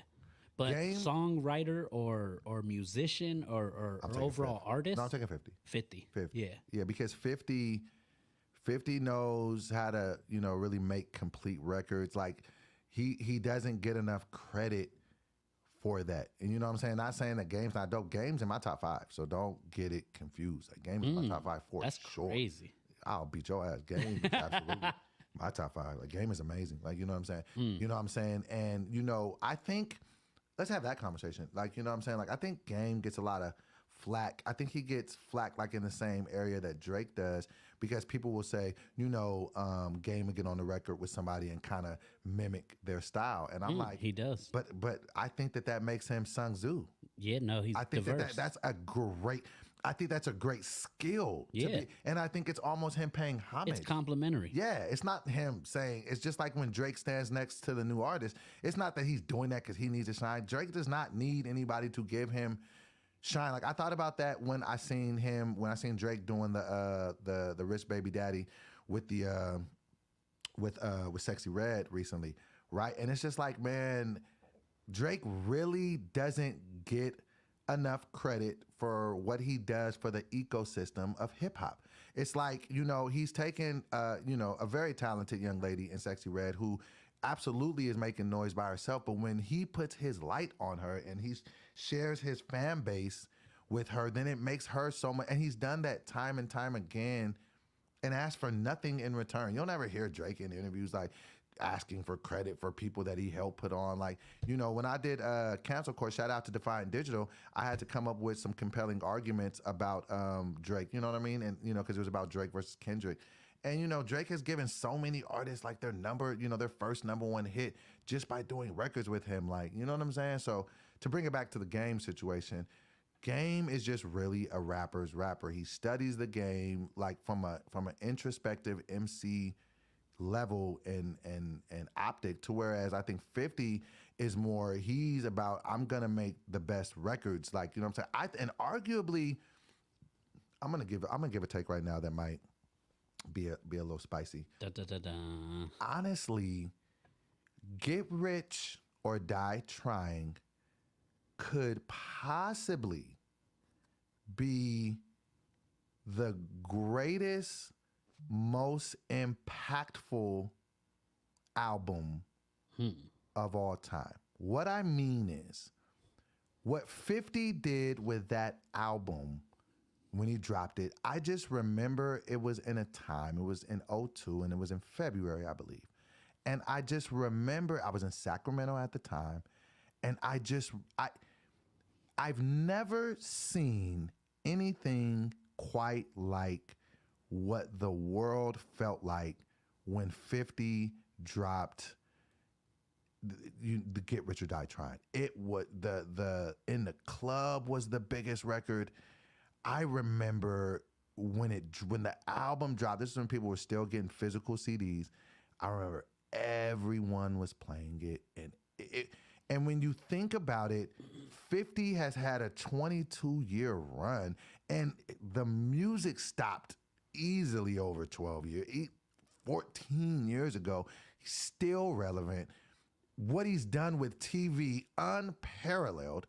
I mean, you can make an argument for what Cube has done with movies, but what 50 is doing with TV is just crazy. And then to come back and show that his relevance in music is still just as powerful, because he's doing a world tour right now, selling out arenas and stadiums, all that created off of one album.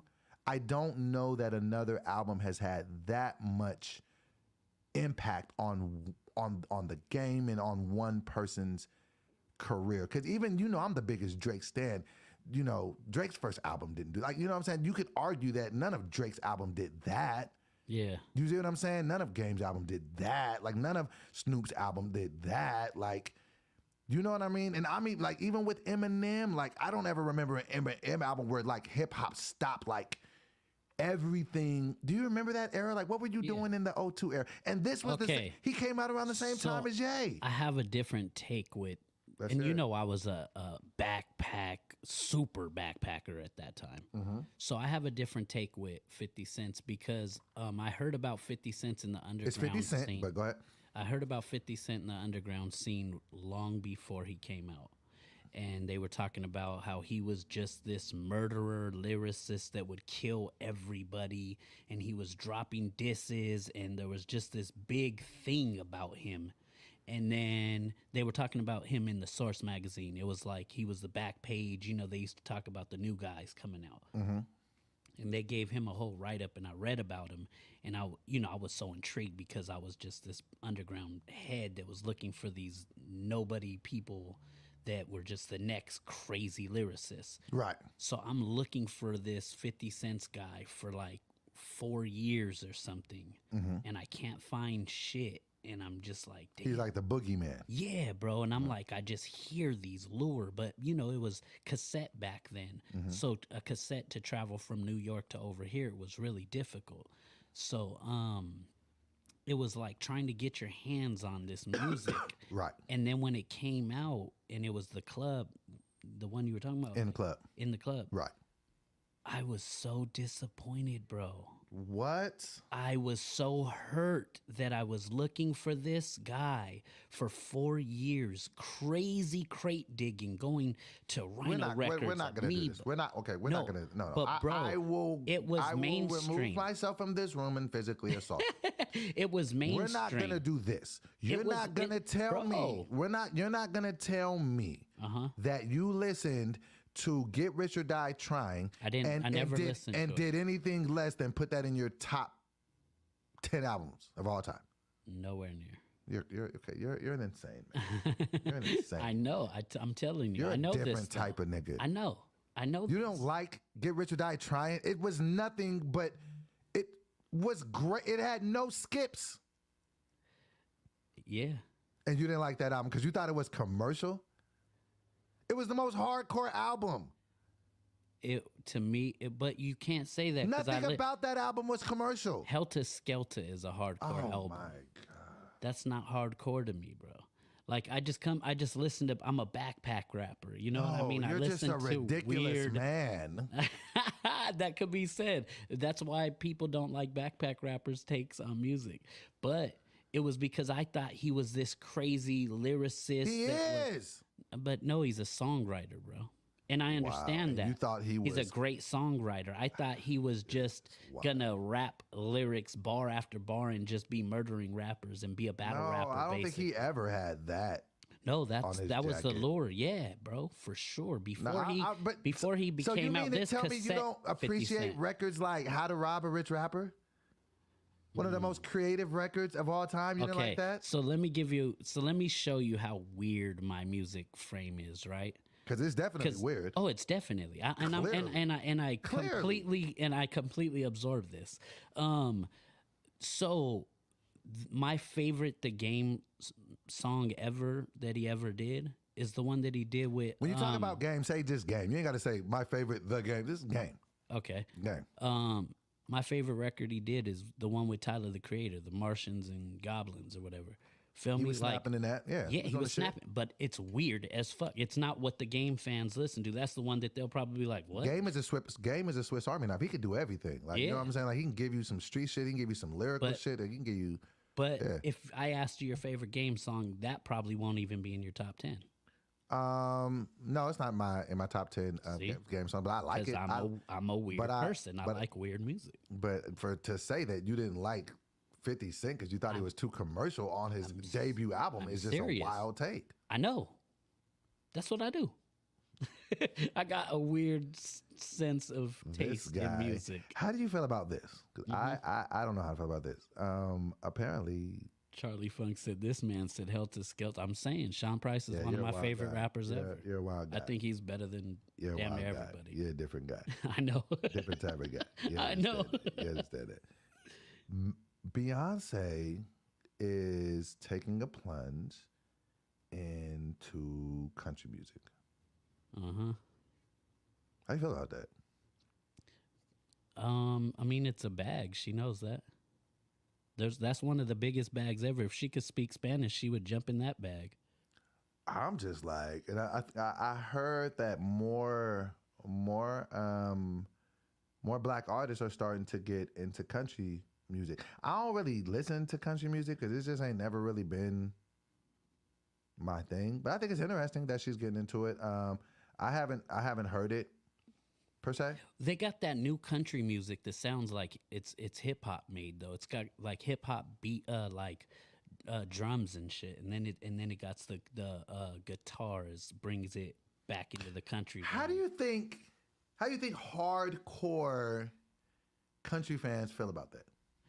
I mean, bro, that's how I heard it was through some hardcore. But I'm sure the older heads don't like it at all. The older heads are like, these young kids are messing up. I ain't even gonna cap. I would say if I was an old school fan of country music and then a bunch of young motherfuckers started coming in and like changing it, yeah, I'd be like, man, these niggas is wild. Like they probably hate Little quit Nas fucking X, with our shit. but like, they probably liked it at the same time. I don't know, man. I just think that if I was like a purist, I wouldn't. I guess I say that to say I wouldn't be mad if old school purists of country music was just like, man, I don't want this younger generation messing with our stuff. Like I get it. Like you know what I'm saying. You know what I'm saying? Like it's, you know what I mean? Like I could definitely. So Rough Dog has a good take. He said Beyonce has to play the white game to win the album of the year. Why won't they give her? Do album you of the think year? she'll get album of the year? If she goes country? Yeah. Okay, okay. If she gets album of the year doing a country record, we got to bring Rough Dog on Would it? because he predicts this. I'm gonna say this. That's crazy. I'm gonna say this. That's disrespectful. Would it be remiss to think, and this is just a thought, so I'm not saying this is fact, but would it be remiss to think that in the back of her mind, because it's arguable to say that Beyonce has been the biggest female artist since she has came in the game, right? That's arguable. It's at least, I mean, most people say it's fact, but you know, if nothing else, you have to at least argue, right? Facts. And when this Taylor Swift thing started 15 years ago, and I don't want to say it like it was a comparison between the two, but we all remember when Kanye went on stage and, you know, said what he said. And at the time, I didn't even know who Taylor Swift was. That was my introduction to Taylor Swift in that moment. Facts. But Taylor Swift has, in that time, and I don't know if that had anything to do with it, but it has propelled her into like this really big star. Like she's a really, really big star. Do you think that Beyonce in her mind is like, listen, I have to compete, so I'm gonna have to go get that country demo too? Do you think there's a part of it that's in her competitive DNA is doing that? Or do you just think like creatively she's just been swayed and was just like, I mean, because she is from Texas and maybe she did have a background listening to a bunch of country music? Or do you just feel like artistically it's just like, yeah, this is where I'm going to next and it has nothing to do with Taylor Swift? I think it probably has to do with all of it. I'm sure she probably grew up listening to country music as well. Hold on. Because this is, see, when things like this get said, I got to fact check them. So get ready to get your fact check on. Okay. Charlie Funk Just said black people created country music. I'm not saying that black people did not create country music. What I am saying is, from the optics of where I stand in my life, that's all I've ever seen is white people do country music. Shout out to Willie Jones. I met Willie Jones a couple years ago on a project, and he was the first black country artist that I ever met. And of course, you know, there's Little Nas X or whatever a couple years ago. Bro. But to say that black people started country music, I never had any idea of that. Can we look that up, and is that a fact? Okay, first of all, I typed in, did black people create? And it popped up country music first. Country music first was the first thing? First thing. Pull it up. Then it says, just like most popular music genre, country music in the U.S. began with black people. And that is wild. And see, when it's moments like this, I'll be feeling so ignorant because I just feel like, dang, how did once again I miss something from the culture? But I ain't never heard It's not ignorance, no bro. black country music. I It's never have. It's buried facts. But how did it get buried so much to where I never had any Because idea they that black people wanna did run it? it. Are there any names of black country And it's crazy singers? because I was about to say at the end of her speech, if she wins this Grammy, she should say, Tiger Woods, y'all. But now because I'm thinking, she's going into their game and winning it. So hit them with the Tiger Woods, y'all. But black people created country music. That this is a fact. It's a Snapple fact. That is a wild thing. Shout outs to Charlie Funk for knowing that. We got to get some names and stuff, and I need to listen to some black country music. Jay so Morris. so I can come back with a more educated assessment about country music, because I had no clinical idea that black people had anything to do. Ray Charles did country music? He did. I didn't know that he did country music. I know he did music. I didn't know he did Ray country Charles music. is a genius. What kind of music did he do? What was he known for real like that? He was doing jazz. He was doing all type of, bro. Ray Charles is a genius. I be calling myself a music nigga. I don't be knowing nothing about music for real. I need to get more into music. I didn't know he did country music. Ray Charles. But at the same time, what type of music would I have thought that he was did? doing blues, bro. He was nasty. That's crazy. He wasn't like Quincy Jones has like a very extensive musical background. He worked with a lot of people, like what you wouldn't even thought. Patrick Starr says country is a derivative of blues, the chord progression and song style. So blues started it all, and black people started blues? Blues is the catalyst of a lot of genres. It is a fact. I Okay. love blues. Is blues, so blues as blues, what's the difference between blues and country? Blues has more soul. I didn't know what the difference was. Like, that's my first time ever even asking that.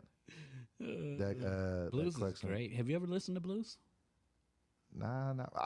That's just crazy that I don't know the difference between blues and country. Oh, bro, I don't think you know the difference between blues and country either. I think you're just saying things again. Oh no, I mean, I listen to blues. B.B. bro. King is- I went and seen B.B. King live before the last show he did So in he's L.A. blues. before he died. Oh So yeah, but bro. what's the difference between that and country? God. It just has. It's just. I mean, I can't describe it as in because I don't make music like that. As far as making music with, instruments. Right. So I can't tell you like that, but I know the difference sonically. Nigga said something. Like it's the guitars played different.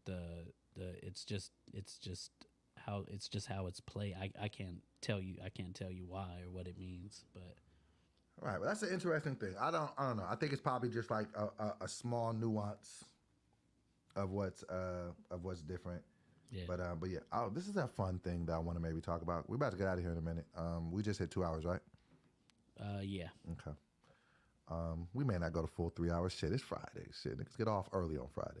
You trying to say they don't want to listen to you on Friday? I'm not saying they don't want to listen. Trying I'm to just turn saying. up. I'm just saying Friday is. Well, I mean, we might be able to keep going. You keep rolling these small ass pinner blunts. Damn, that's how you feel. Yeah, bigger ones, so I could spend some time with them. All right, so a lot of this is coming from the Shade Room where we're reading from, but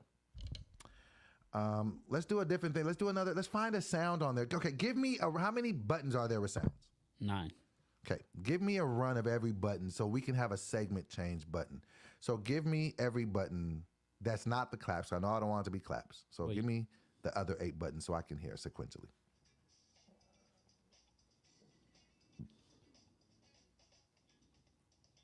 Next segment. I like that. Okay, so give me the other ones.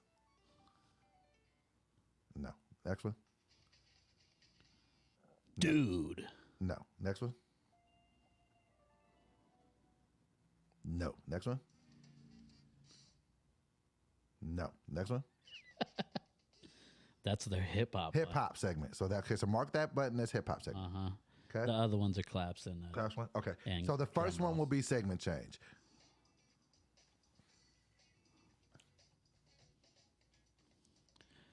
Love don't cost a thing, huh? Well, this dating app is setting a strict requirement for users. A new dating app is adding credit status to the list of concerns for new users hoping to register and to find love. According to Fox 35 Orlando, the app is called Score and is intended for people with good credit. More details about this new dating app. According to the outlet, Score requires users to have a minimum of a minimum credit score of 675 to join. The score is only used to qualify interested potential users. Additionally, credit scores won't be publicly displayed on users' profile on the app. We need to take the conversation to areas where finance isn't traditionally discussed. Luke Bailey, the co-founder and CEO of the Black-owned Neon Money Club and creator of Score, told TechCrunch in a recent interview. Before you can educate people, you need to get their attention. With Score, we're bringing the conversation to dating. Bailey explained that there needs to be more awareness about the doors that can be opened with a good credit history. Therefore, the Score app was created based on one particular premise. We decided to ask one question. One question is all we want to ask. What should the minimum credit score be for someone you're dating, he stated. That question later became Score. In addition, Score will be available for about 90 days per TechCrunch. Those who apply to join the app will undergo a soft credit pull. This will not affect their credit score. If approved to join, users have the potential to match with users who have a 675 to 850 credit score with a simple swipe. However, those who are denied will be reportedly receive assistance on how to improve their scores. Oh, okay. Thank you, Score. Social media users shared their reactions to the new dating app on X, formerly known as Twitter. Additionally, some appeared excited about the app. Say cheese. So they basically just said it. Somebody said LMAO might just have to go get on Flex.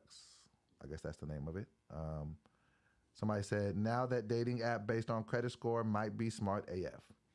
Someone else said, Teddy Van Gogh said, I might have to try that dating app based on credit score, LOL. Meanwhile, others appeared less than enthused. Somebody put like a GIF. Somebody said, Maserati A said, having a credit score requirement for a dating app is crazy, LMAO.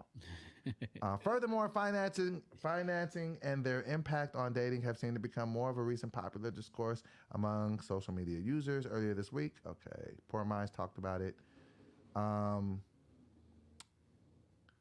Somebody said, okay, let me just read this. I don't have to. Shit, this is our studio. We ain't got to rush. Why am I rushing?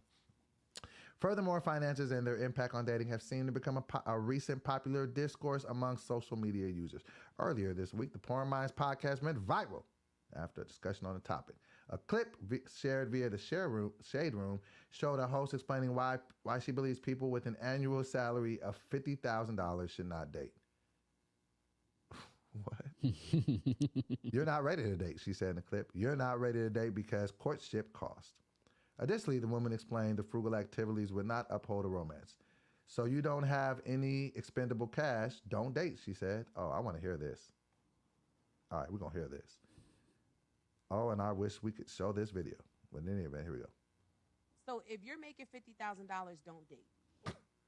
I'm just being for real. You're not ready to date. Again, I'm with you. You're not ready to. You're not ready to date because courtship costs. Okay. Everything costs. Okay. You can go for 22 walks in the park. Eventually, Shorty is gonna need a sip of something. She gonna be thirsty. This bottle of water is $3 in Atlanta. Let's not play. So if you don't have any expendable cash, don't date. And whatever that looks like for you, you might only make $50,000, but you live in a shoe, and now you got expendable cash. Or get you a bottom of the barrel that's gonna date you when you have Let's let it pause for a second.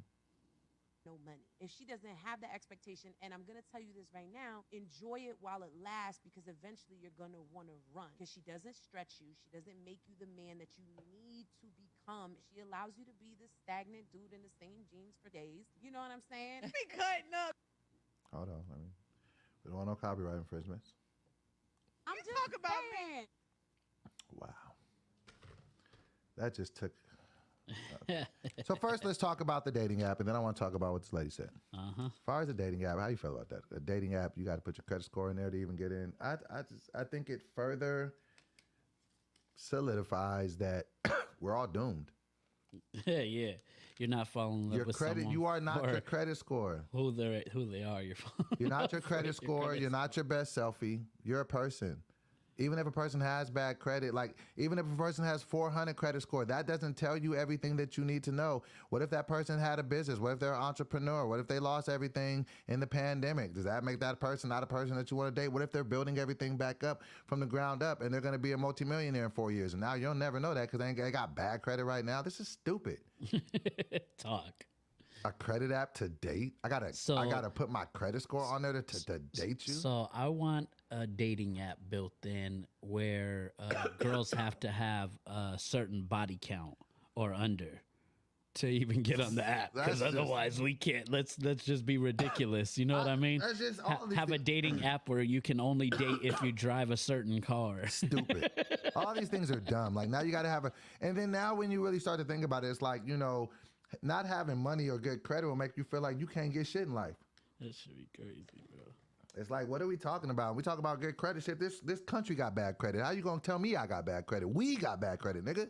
That's funny. Nigga, we owe everybody. And you sitting there getting mad at me because I owe Sears from 94. Nigga, get out of here. This is stupid. It's funny as hell. And this is what you quantify to see if that makes me a dude you want to date? How? Let me check your Carfax. So I ain't with that. But let's go to what this next lady said. If you're not making $50,000, you shouldn't date. Like what do you like what do you even mean? Like $50,000 is a lot of money. Like, you know what I'm saying? Like when did we get to a space where we just shit on people? Like I have a great disgust when I hear stuff like that. Like, you know what I mean? Like, you know what I'm saying? There's somebody out there right now busting their ass to get that $50,000. Like, you know what I'm saying? Or that $40,000 or that $30,000. You know what I'm saying? Everybody ain't got it like that. It's hard out here. And then these jobs, they ain't just handing out jobs on every corner, nigga. And with what technology has become, like it's taken away a lot of the jobs. So it's hard to even get a job, period. And you on here talking about if you ain't got 50,000, don't date. Then what are we supposed to do? Just go to I just feel like the narrative has become so difficult for what it becomes to date and to find love. So now it just needed to be first in the beginning, you know, in the olden days where I come from, the golden age, if you will. You just need to be a decent human being, like have something about you, have something about you, morals, values, integrity. You know what I'm saying? These things matter, like ambition, a vision for your life, a hunger for more. Like, you know what I'm saying? Looking it up, it says that $41,000 is the average on what people are making. $41,000. And you saying if you don't make $9,000, so what is 9,000? What percentage of $9,000 is that of 40? And then on top of that, the medium household income, that means the entire household makes $75,000 a year. So if you don't make at least that's just, if you don't make, she believes that more than half of the people in the whole entire planet shouldn't be able to date. she said if you don't make 25% more than what the average person makes, don't even begin to date. So then society And I collapses. bet you if you ask her, she don't even make $50,000. No, I bet you if you ask her, she wants she a don't- dude don't that got it. makes Yeah, more but than you want to that, do. 'cause- So you want to see how much I make, how much my credit score is. It's just like I just think that things like this make it very difficult to find love when you're dealing with an app that you got to put your credit score in. I mean, shit, I got to put a credit score. I gotta get a soft pull on my credit score to get a fucking car or an apartment. Now I got to do that to get a chick. Rough Dog says they need an app for girls with BBLs. Yeah. How about that? How about that?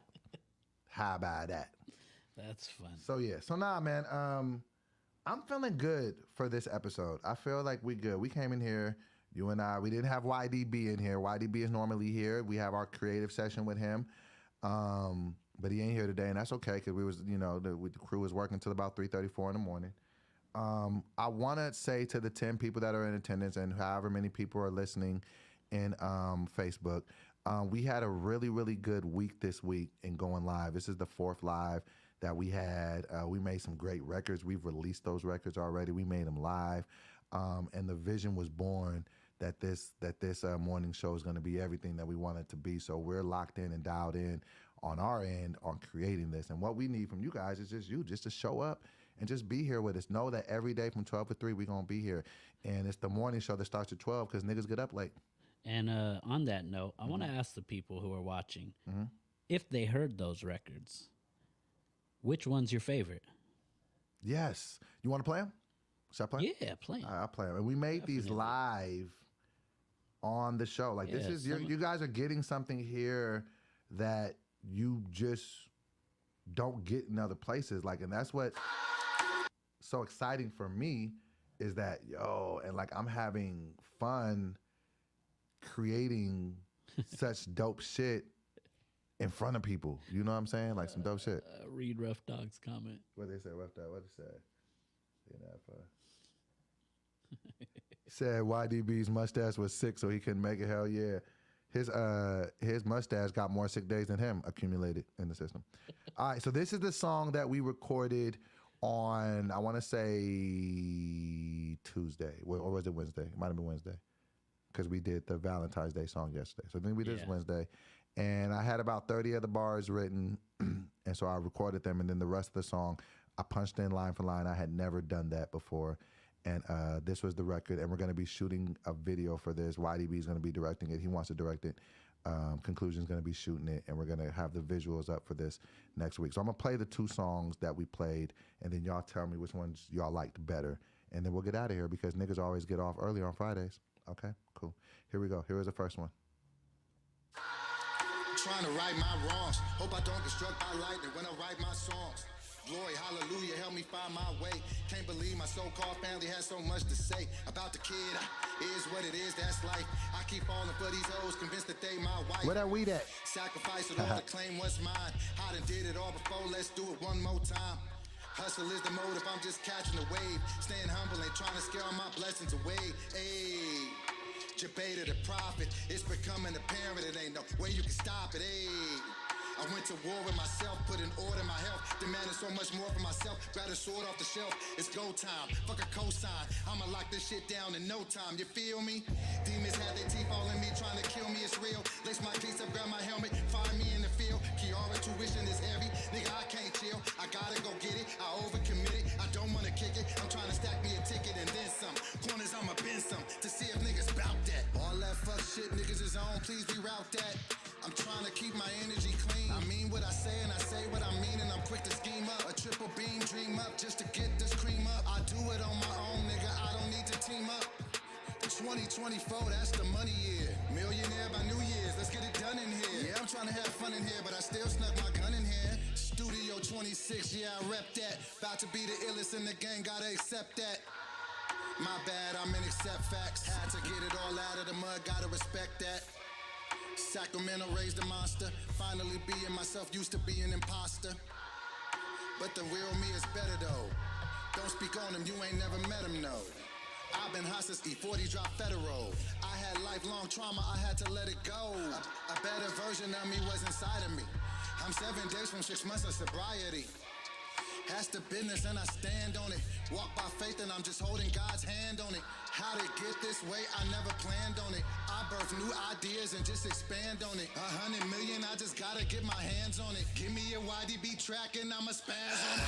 What the fuck is we doing? Let's just get it done. I do it strictly for the money, don't do shit for fun. Fuck a Holly, I'm probably just trying to stack it up. If I'm talking about it, I'll probably back it up. Niggas be doing too much, really I had enough. Put all your cards on the table, I'm about to call your bluff. Now we can see what's really happening, put the money up. If it ain't about that, shut the fuck up. That's what I thought, nigga. I'm from the city where niggas splatter your thoughts, nigga. Now I can see what you was thinking. I beat the beat up for no reason. I'm here and I ain't leaving. I jump with no regard into the deep end. Fuck all of this fake Hollywood shit, I don't wanna be friends. But can we get some money together? Well, that just depends. That shit was hard, bro. That shit was hard. Where you going to, bro? You headed out? What happened? Oh, you got the weed. My nigga, come in here, join me. Let's just smoke in here. We done. Anyway, I'm gonna just play the other song. Shout out to Conclusion, the nigga you never see a lot.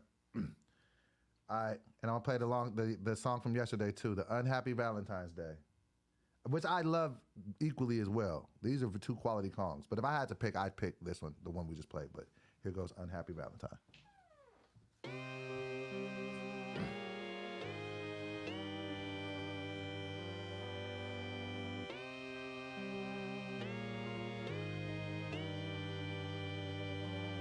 I ain't got no Valentine. What I'm supposed to celebrate? Fuck all of them flowers and them chocolates get up out my face. Everybody got somebody, not me, I'm alone. Scrolling through my phone, but today ain't nobody home. Why does that not surprise me? Can you tell me no one likes me? I find it hard to believe. How you gon' block me? Bitch, I just bought you a weed. I'm in the house but my lonely. I can't even call her homies. Where the hell is my future wife? I hate dating in my 40s. I got a number, she ignored me. She was supposed to be my Valentine. I dropped 200 on these damn gifts. She ghosted me, she was out of line. I hate these hoes, and I love them at the same time. Got me going through my damn mind. My love life in the same spot. How you show up on the 14th with no gift in the same box? I ain't saying nothing wrong with it, but it is literally the same box that I get on any other day from any other I ain't got no Valentine. What I'm supposed to celebrate? Fuck all of them flowers and them chocolates get up out my face. Everybody got somebody, not me, I'm alone. Scrolling through my phone, but today ain't nobody home. I ain't got no Valentine. What I'm supposed to celebrate? Fuck all of them flowers and them chocolates get up out my face. Everybody got somebody, not me, I'm alone. Scrolling through my phone, but today ain't nobody home. Why does that not surprise me?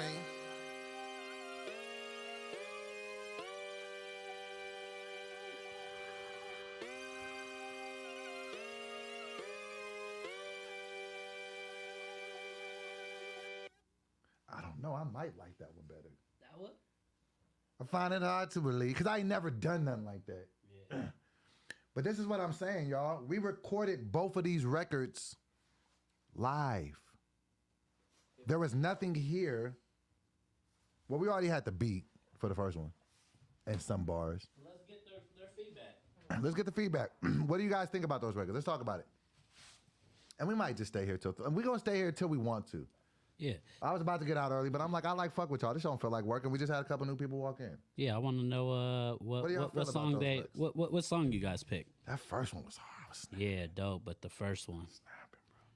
yeah, I think that's the difference. Is one's a topic driven song, so it's like if it's a zone song, and then the other one you're just snapping. So it's like. But it's showing the versatility. You got exactly. You gotta respect the versatility. I want to have a honesty moment, a transparency moment, right? And I want to speak to the creators on this one, right? And I'll talk to you on this one too. Conclusion, you're a creator as well, right? Sometimes you got to understand the centerpiece of your creativity. Right? It's good to branch out. It's good to have that tree that bears much fruits from different branches that you got. But you also got to, respect the base of it. You know what I'm saying? Like the base. Like, what did you get into it for? Why did you start it? Like, what was the genesis of the vision in that sense? And with me, it's always been music. I started doing music way before I ever told a joke. I started playing drums at Trinity Baptist Church in Sacramento, California. You see what I'm saying? Top. And I learned how to play drums. My parents couldn't get me, drum lessons or whatever, but they bought me a pair of drumsticks. So I used to sit behind the drummer, Raymond Kipp, shout out my boy, and I used to just mimic what he was doing with my hands and, and my feet, and within, I would hit, like in the air, that's why if you ever noticed, did you notice that the other day when I was doing that? Yep. Did it make you think I was weird for 2 seconds? No. When I was just sitting here and I was like, can I do this? Because that's how I learned how to play drums. I learned how to play with my hands, hitting my leg. Yeah. You see what I'm saying? So that's where music is important. That's why I told you initially when we started working, I was like, bro, I'm really sensitive about my music. And it's not that I'm telling you that because I'm a hoe. It's like, no, bro, like this is something that I really care about. Like I have albums worth of content in my computer that I've never released. Yeah. You ever see some of these comments on some of these joints? They're like, yo, where's the Wonder Years? Where's the Wonder Years? No, Wonder Years is actually an album that I made when I was still doing the Righteous and Ratchet podcast that never came out because I had a mental breakdown later, in 2020, and I never put the album out. Yeah. So music is important to me. So when I get back to doing that, then it can make me do the other things that I like to do creatively. And it's easy. It's easy to be like, like, remember yesterday, like we were laughing so hard when Dion Lack was here. And when shout out my brothers, Dion Lack and BT Kingsley was here. Now I can be freer in the other stuff that I like doing creatively because I'm back to my base. Is what I'm saying making sense, or does that sound stupid? Nah, definitely making sense. You're in your zone, bro. You're in your zone. You know, so when I hear the records, you know what I mean? You come in here and get the weed, bro. I know that's what you want. Come back. Remember Cube said that. And when you can get here, it's a special place to be in. You understand? It's like, oh, I'm back to me. This is what I am. This is who I am. You see what I'm saying? Yeah. Like, shout out to my business partner, Yvette. Like, you see what I'm saying? Shout out to you, Conclusion. Shout out to the whole team. And we've created this amazing thing. You know what I mean? Where I can now create. It's not ever coming from an arrogant space. It's never coming from a, I'm better than, it's not that. It's, I can now be the kid with the coloring book and the crayons, and I can color outside the lines however I want to. That's why I like how this room looks. It looks like the room is moving. Yeah. You know, if you ever get the chance to be here at Studio 26 Productions, you know what I'm saying, over here live off of Sunset Boulevard. Like, you know what I'm saying? Like, and you know what I'm saying, right next door to the Teddy Ray room. You know what I'm saying? Rest in peace to my brother. You know what I'm saying? It's like, it's a vibe here, it's a moment. And then when you start to see two artists collaborating with each other, making a record in front of you, it's not a flex. It's showing you like, man, this is the vibe. Yeah, it's an inspiration. Good. It should be. For people that think it's a flex, that's a hater mentality. It's never a flex. Like, everybody know I rap. Everybody know I freestyle. Everybody know YDB make beats. It's like, let us sit here. And like, that's what I wanted to start being like when we're in here every day. Like, what's the mood today? What's the song we're going to make today? That was designed by purpose when we made the Valentine's record. It was the day after Valentine's, and we had just been talking about the bullshit about Valentine's. Let's make a record, YDB. Boom. All right. So I got to tap in with the chat because the chat's going up. It's going up. All right. So, number one, go into your vibe you're in. It's obviously apparent because shout outs to Charlie Funk. He said, I love this mode you're in. So it's being broadcasted. Feel me? They can feel that. Short Sacks, sorry, said the Wonder Years is straight flames, and he's glad he brought it up. Yeah. So, and then he also said, which I'm going to call this out. Right. He said, "Doe, if you need Sax or Charlie, he got you." So this is what we're gonna do. So this is what we're gonna do, because shout out Sax. Shout out Charlie. Shout out Jay Morris Beat. These are my guys, right? These are my brothers. What it is, because we had all producers. We were doing the morning Cup of Dough morning show. That's what I'm saying. We're on episode 68 right now. They was a part of it when it was there, back when we was having, you know, more numbers in the show every morning. And they had produced a morning show record, you know what I'm saying, for me. And we would play it every morning, and sax was playing on the sax. I got to pull it up. It's on my other computer. You know what I'm saying?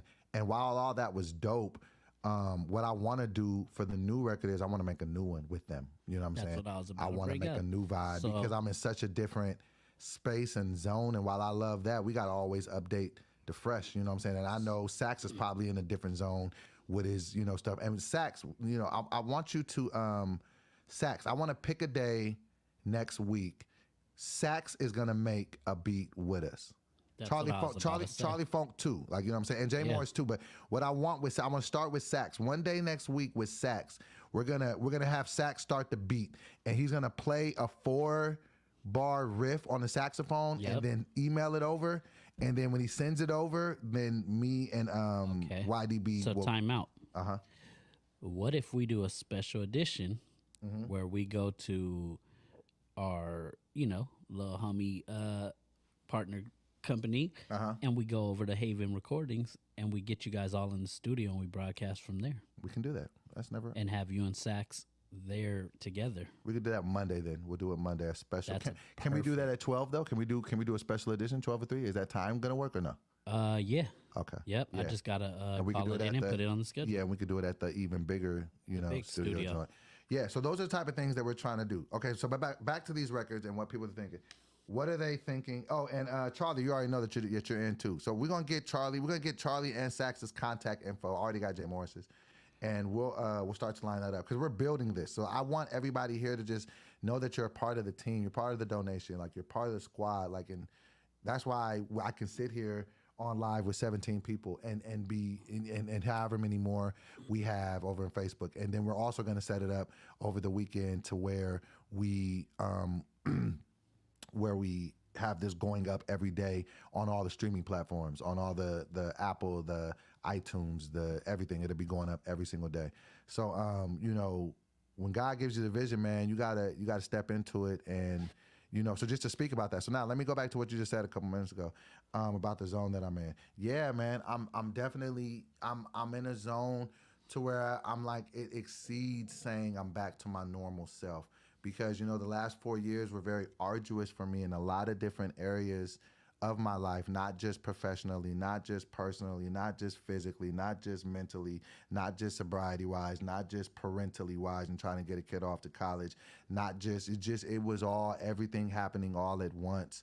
And it was a lot for me. It was really, really, really, really a lot for me. And it was impeding upon my confidence, and it was impeding upon my ability to create. And that was the thing that was making me feel crazy. You see what I'm saying? That was the thing that was making me feel out of my mind, was that I felt like I could no longer do the one thing that, God gave me the ability to do. But when I'm here and I'm in these rooms and I'm with young creators and I'm with, a YDB, or I'm with a Conclusion, and I'm just vibing every day, and I'm in this, like, how this feels, like it starts to make me feel how I used to feel back in the day, but stronger and wiser and more humble and more excited to move forward, because I'm like, I learned so much in the last 4 years. And now, like, the creativity, it's almost like God kind of took it away from me for a little bit. Like, you know what I mean? If that makes sense, without trying to sound too spooky. No. You know what I mean? But almost like he was like, yeah, this is yours. I'm gonna just take this away from you for a little bit, and I'm gonna deal with you,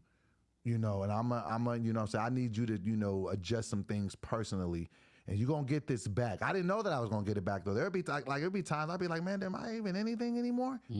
But you know what I'm saying? But then when God puts it back, and then you start to, like, he never took it away from me. He just held it for a second and gave it back to me, and it was 10 times better than it was before. Yep. It's because you got to be in the right space. Right. So that's how I feel mentally. That's how I feel spiritually. That's how I feel emotionally. And I'm just happy in a space to where I haven't felt that in a very long time. Like, even with what we're doing right now, bro, we've been on this for 2.5 hours. It's just me and you and whoever's in the chat. Yeah, bruh, and that's good enough, because I know what it is we're doing. I've been a part of building great things. And now doesn't happen overnight. This one means the most to me. Bam. This one means everything. Oh. Wow. Why? Oh, these wrong are button. these are really, these are the fucking, these are the motherfucking sound effects. Conclusion. I wanted to hit this son of a one. bitch. You piece of shit. This is what the fuck you do when I'm trying to have an emotional moment and light up. In the crescendo, in the end of the show, you and CT. I can't trust in neither one of you niggas. We gotta label the buttons. Damn it. Fuck is wrong with you, man? That was great. Oh, that's so funny. I tried to hit this one. You did it again, you goddamn animal. You fucking scumbag. Jesus. Where's the weed? Conclusion. We're going to 3:30. We're going to 3:30. We're going to 3:30. Going, let's go. We're going to 3:30. Where's the weed, man? Oh, Give me the weed, God. you fucking Jesus terrible. Christ. Fucking. I don't even know what to call you at this point. It's goddamn weed. Roll up another one. We're standing to. Put 3 3s in the put 333 in the emojis if you want us to go till 3:30. Oh my God, that was good. Jesus. Yes, we're gonna start a twist. That's getting started today. Okay, so Conquistador says, and it's funny you call me Conquistador when you're joking around. I do. So Conquistador says, "Doe, I do graphic design, and I would love to help the brand and the donation. Drop your email in the chat, please. Yes, and please reach out to us direct on Instagram at studio26production.com. The words .com. I'll put it in the chat. There we go. Charlie Funk is in here. Charlie Funk, we're going to do an episode with Charlie Funk the following week. So we're going to have Saxon here next week to do a beat. The following week, we're going to have Charlie. The following week, we're going to have Jay. And we're going to virtually make beats. We're going to do shit niggas ain't never saw before, man. And we're staying until 3:30. And everybody make sure you follow the Instagram studio26.com. Call this nut ass nigga. And also subscribe to the YouTube channel, Studio26 Productions. Hold on. I'm calling YDB. See if he's coming. Yo, You live, nigga. Don't say nothing crazy. Are you coming? How far are you? I don't know how far I am, but yeah, I'm coming right now. On the way. Where are you, YDB? Are you still at home? Right now, I am. Hold on. Let me figure out where I am. I'm on La Brea. And what? I don't know. I don't know the cross street. Okay. All right. Do you have a? If you had to give me your best estimate, what would you say? How long till you're here? I'd say maybe 30 minutes or so. Okay. You're probably gonna miss this episode, but we'll talk when you get here. Okay. All right, for sure. All right, brother. Get here safe, sir. All right. All right. Okay. So we're not gonna be able to do no music because my little brother ain't here. Fuck you and these sounds, nigga. What the fuck is wrong with you? Jesus Christ, man. Oh my God, that's great. All right, man. We're staying here till 3:30. What else is there? Tell people to put topics of what they want me to talk about. They want to Dandruff. talk about YDB's mustache that's driving. Hold on, my guy right now. Dandruff. My guy Dandruff's in the building. Shout out my guy Dandruff. Hey, shout outs to my guy, Dr. Dandruff. Hey Dandruff, I'm gonna tell you something. Hold on a second. I'm gonna tell Dandruff something real quick. Hold on a second. That Vegas life player. Are you rolling up another one, big dog? Yes, sir. Shout out Dandruff. Funny guy. Always gonna be a friend of the podcast. Always gonna be a friend of me. Let me tell you why I fuck with Dandruff. And I won't go into too much specifics, but I'll just say this. That's why I like Dandruff, man. He's a good guy. Me and Dandruff was it wasn't me and Dandruff, but I was out at an event. This is when I was still drinking. And I was out at an industry event, and I was drinking. I was drunk, and I was just kind of not myself. And it was in my best interest to not be out drunk like that and to get home. I didn't know how I was gonna get home, and I seen Dandruff, and like I kind of just gave him a look. I was like, bro, I need to get home, and he just kind of gave me a look like, I'm gonna get you home, though. Come on. And he got me home. And like, you know what I'm saying? It wasn't like a scene or anything. It was just cool. It was just like on some real nigga time. Like he just seen that I needed to get up out of there. And it wasn't nothing crazy going on or nothing. It was just I needed to go home. I was drunk and I needed to go home. Yeah. And he got me home. That's solid. Solid Shout outs nigga, to man. Dandruff. Yeah. And I always remember when niggas look out. You know what I'm saying? So shout out to Dandruff for that. You know what I'm saying? Facts. Yeah, friend of- Dandruff. Friend of the podcast. Dandruff was on my my old podcast, and I was also on his as well. Yeah, he was with Spanky too. Shout out to Spanky. Yeah, they got me home, man. Got me home safe. And, you know, sometimes you guys just have somebody have your back for 2 seconds. You know what I'm saying? When you having a moment. Hey, I gotta use the bathroom. Can you come talk to the folks for 2 seconds? I got you. Thank you.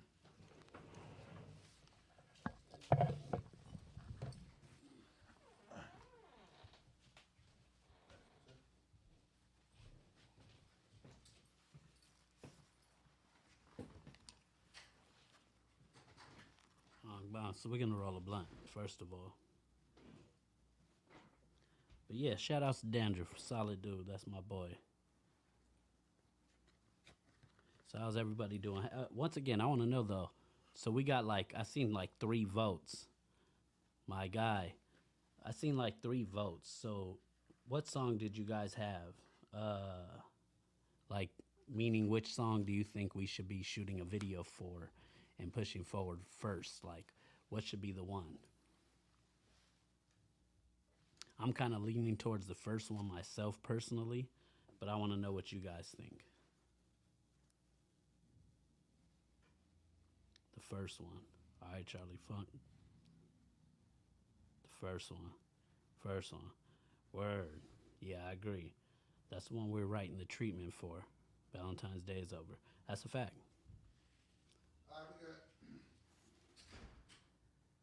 First one. Word. Yeah, that's what's up. I agree. And that's a good point too. Valentine's Day is over, so they say you could run that Valentine's Day one back every year too. Yep. We shoot a video of that next week. They This said week. you should This actually shoot this weekend. They said you should shoot the first one. That's what I just asked. Okay. Everybody said the first one. Okay. Will do. Oh.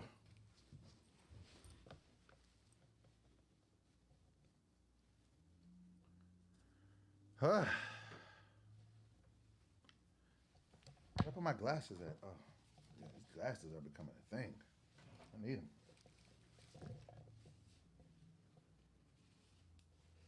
Hey, shout outs, Danger. Appreciate that, and I'm glad I was of any help. Feel Yeah, me? man. There's a good guy, man. Yeah, he said conclusion helped me when I wanted to quit when my Roadcaster Pro 2 broke. And yeah, I remember that phone call. Yeah, that was a definite just real homie moment. And the fact that he knew he could hit me when he was like, yo, bro, everything seems to be going wrong. And I'm like, trust me, I've been there, bro. Just keep pushing. That's what I think You're on this the shit right. is. You're on the right path. Half of it is just being able to stick in this shit long enough. Oh, Jesus. Crazy. Part of this, the main part of this shit is to remain in the game long enough Yeah, for the success and the accolades. You know what I mean? facts. So, Charlie, did you just send a beat? All right. Okay, I'm gonna talk about this. Somebody, cause I know the nigga personally. Rough Dog 21 just said, David Lucas, George Floyd joke. Thoughts? First of all, David Lucas is a great friend, personally, and an amazing friend of the potty. So, I will say that I know him personally. I know him off of these cameras and off of the content. He is a very, very good friend of mine, and I don't say that lightly. You've never even really heard me. I don't really be even talking about comedians like that. That's my guy. That's my brother.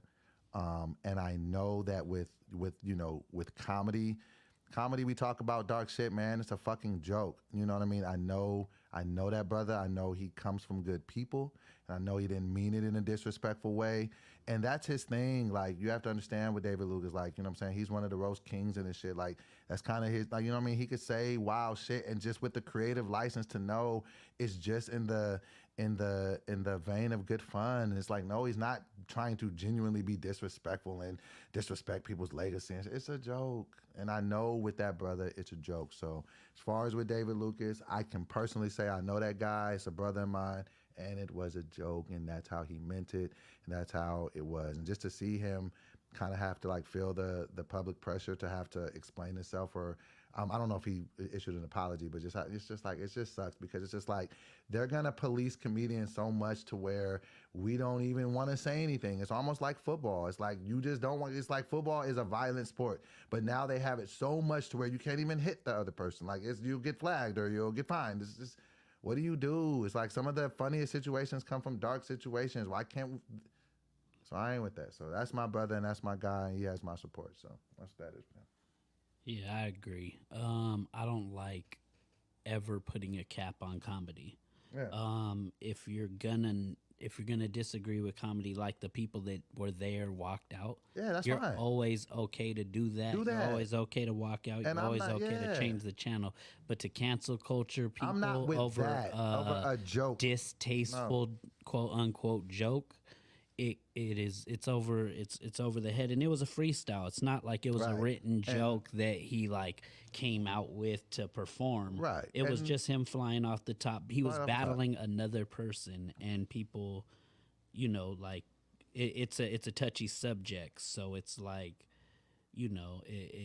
it struck a nerve, but at the same time, that's not how he meant it. Charlie saying it was a poor joke, and okay, I get that. Like, okay, if that's what what I'm saying, and all jokes are subjective and thing, and I'm not here saying it was the greatest joke. Okay, yeah, I can respect that. Like, yeah, if I could even, if somebody says like, that's maybe a topic you shouldn't touch. I get that. Like, you know what I'm saying? But you know what I'm saying? But just to go into the canceling of people, like I am against cancel culture in general. Like he's in the realm of the Bill Burrs, the Andrew Schultz, like they say racist shit or crazy shit or off the wall shit, and it's not serious. it's a joke. Everyone knows these are it's their jokes, man. humor. These are jokes. People aren't taking these things seriously. These are jokes. It's not like people are trying to really be. It's like you should be able to have that creative license when you go on stage. That's the case. do The your old style of comedy is like, ouch. Yeah. So I'll just do that. So you know what I'm saying. But David and Rough Dog said David Lucas is dope, and I super agree. He's one of the people that my pop guy, up man. on my YouTube all day, and I My guy. watch it all day. that's just outside of all that shit, that's my friend. So I'm never gonna say anything that makes it see like I'm standing against my friend at all. So that's my guy. You know what I mean? Like even if people say like, hey, that was a distasteful joke and it was a poor joke, okay, that's cool. You know what I mean? But you know what I'm saying? That's still my bro. I got a lot of support, a lot of love for him. And Charlie Funk says people who need to be canceled are the ones doing bad stuff, Yeah, and not people telling bad jokes. Exactly. It's a fucking joke. Like, you know what I'm saying? So it's like, nah, man. I don't, and I can speak in detail. Like I probably wouldn't go into detail about if I didn't know the person personally. David Lucas has been in my house. I have been at David Lucas's home when I was having, real bad moments in my life. That's my bro. Like, you know what I'm saying? Like he is a good man. You know what I'm saying? So, I don't fit. And I know his sense of humor, and I know his style, and I just know how he gets down as a person. I know David Lucas is not a racist at all. You know what I'm saying? And I know that, he didn't mean for it to come off as disrespectful or nothing because I know him personally, so I can speak to his character. So that's that with my guy, David. What's that sound? You hear that? Yeah, it sounds like they're doing construction downstairs. Okay. Well, what else was it? Where are we at on that ETA of that good ganja? It's 1 minute away. 1 minute away. And we are currently looking for marijuana sponsors. We do a 3-hour podcast every day. So we need weed. So if you know anybody that maybe wants to help some young aspiring up and coming, I don't want to call us aspiring and up and coming. If you want to help the dopest, illest morning show in the world, get on now on the ground level of this thing. You understand that? It would behoove of you to do such a thing. Yeah, dig. So that's it. All right, what else? Hold on. Somebody said, if I play your song, you'll send an open beat. Charlie Funk said he'll send a pack. Hold on. This nigga just said, if you play my song, I'll send an open beat. Like, nigga, why can't you just send the beats? He said, I'll send a pack. If I play his song? He said, I'll send a pack. Send a pack. I mean, I don't mind. Do you mean a pack? Oh, see, okay, I get of it. beats? Yeah, he mean B pack. My bad. We're talking about weed sponsors, and I talk I'm from Oh, so you thought I you were heard. talking about? Oh, bro, I'll send a pack. I'm like, oh, you gonna send a you thought pack? he was Okay, gonna for send sure. thought he was Send gonna send send the some- pack through. Sponsors of the some show. fire. We're gonna give Charlie Funk shout outs all episodes. I'll play your song, bro. You ain't gotta, like you've been supporting. As long as I'm not gonna get no copyright things. Like, nigga, if I play your shit and then Yeah, I lose my station, nigga. It can't be released on all platforms. Yeah, I can't play nothing. If you got something unreleased, I'll play it, but I'm not playing nothing. And be solid. Like, don't have me playing something that I'm gonna get flagged for. Like, then I'll be very, very angry. And I don't want to be angry. Grr. I don't want to be angry. He said it's unreleased. Yeah, It send is it through, brody. unreleased. Send it through. Please tell me what you want to do. You should still have my email.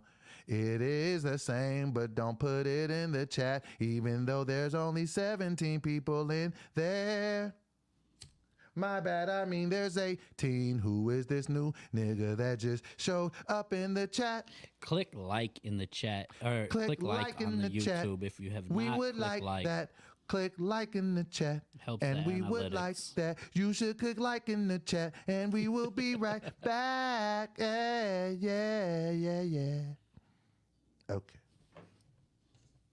Okay, now, so you just starting to get, you just a goddamn Now I know wizard the now. buttons. Now you know the buttons. Can I play the aggressive song one more time? I just like myself in that pocket. Can I do it one more time? Play the track. Thank you. Trying to right my wrongs. Hope I don't get struck by lightning when I write my songs. Glory, hallelujah, help me find my way. Can't believe my so-called family has so much to say about the kid. Is what it is, that's life. I keep falling for these hoes, convinced that they my wife. Sacrifice it all to claim what's mine. I done did it all before, let's do it one more time. Hustle is the motive, I'm just catching the wave. Staying humble, ain't trying to scare all my blessings away. Ayy. Jabata the prophet, it's becoming apparent, it ain't no way you can stop it, ayy. I went to war with myself, put in order my health, demanding so much more for myself, grab a sword off the shelf, it's go time, fuck a cosign, I'ma lock this shit down in no time, you feel me? Demons had their teeth all in me, trying to kill me, it's real, lace my cleats up, grab my helmet, find me in the field, Kiara tuition is heavy, nigga I can't chill, I gotta go get it, I overcommitted, I don't wanna kick it, I'm trying to stack me a ticket and then some, corners I'ma bend some, to see if niggas bout that, all that fuck shit niggas is on, please reroute that.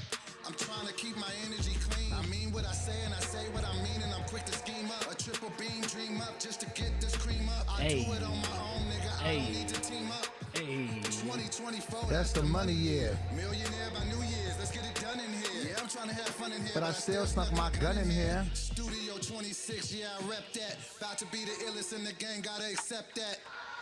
My bad, I'm in accept facts. Had to get it all out of the mud, gotta respect that. Sacramento raised a monster. Finally being myself, used to be an imposter. But the real me is better though. Don't speak on him, you ain't never met him, no. I've been hot since E40 dropped federal. I had lifelong trauma, I had to let it go. A better version of me was inside of me. I'm 7 days from 6 months of sobriety. That's the business and I stand on it. Walk by faith and I'm just holding God's hand on it. How to get this way, I never planned on it. I birth new ideas and just expand on it. 100 million, I just gotta get my hands on it. Give me a YDB track and I'ma spaz on it.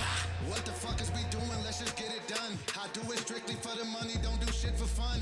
Fuck a Holly, I'm probably just trying to stack it up. If I'm talking about it, I'll probably back it up. Niggas be doing too much, really I had enough. Put all your cards on the table, I'm about to call your bluff. Now we can see what's really happening, put the money up. If it ain't about that, shut the fuck up. That's what I thought, nigga. I'm from the city where niggas splatter your thoughts, nigga. Now I can see what you was thinking. I beat the beat up for no reason. I'm here and I ain't leaving. I jump with no regard into the deep end. Fuck all of this fake Hollywood shit, I don't wanna be friends. But can we get some money together? Well, that just depends. Yeah, I like that. I like that. I like that. That make me want to go punch somebody in the chest. You ever play open chess? Of course. School, just fire on a nigga. Make me Open wanna chest. fire on a What's nigga. up? Like, what's you talking about, bro? Bro, what is you talking about for real? Still on the nigga. See where he at from the shoulders though. Like, man, what is this though? Like, man, I like the record, man. All right, Conquistador said he emailed the contact info. That's perfect. We will be in touch. We are building the team. I hear you coughing, nigga. Let me get like that. Yes, sir. We are openly looking. I'm putting that out there into the world that we will have that secured by March 1st. A marijuana. Shout out the clothing sponsor for this episode. Oh, shout out this clothing sponsor, Took. It is an acronym, and it is around here. Yeah. It's an amazing acronym, but shout out, I don't want to be disrespectful. I don't want to misquote it, but shout out to them for the fly gear. I'm a big nigga. It definitely fits me right, and it's definitely a nice, positive cause that is rock. Can you grab that bag for me? I want to give them a proper shout out. I don't want to be that guy. You can drop the weed off and then go grab that, and then I can steer the ship proverbially. The order operation. This is probably the best one you've rolled today, Slugger. All right.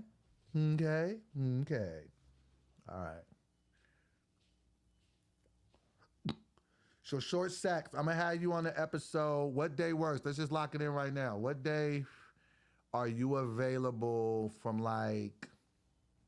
Because we usually do the creative like from like the second half of the show, like later in the show.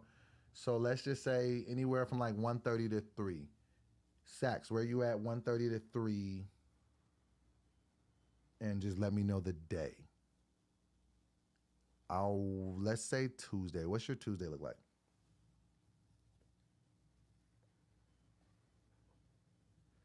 Charlie said he just said a pack. I'm about to pull it up and see what he talking about. Because if he says something that's fire, I'll play your record too first. Did you send your record in there? Charlie, I'll play your record, bro, as long as it's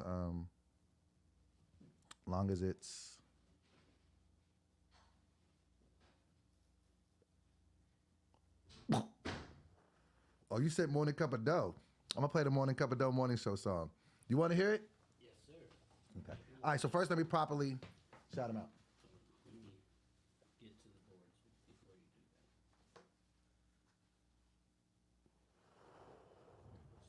that. I love my life. You love yours?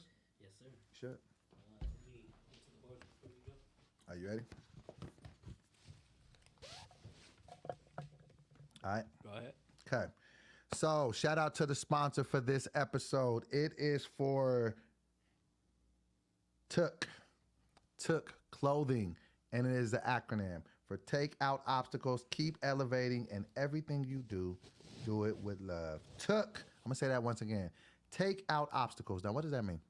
Take out obstacles. That means you're going to have obstacles in your life. You're going to have things that come up against you. You're going to have barriers in your life that come in your life and they form themselves against you. I myself personally can identify with the clothing because I've had issues in my life that I've had to, obstacles that I've had to overcome.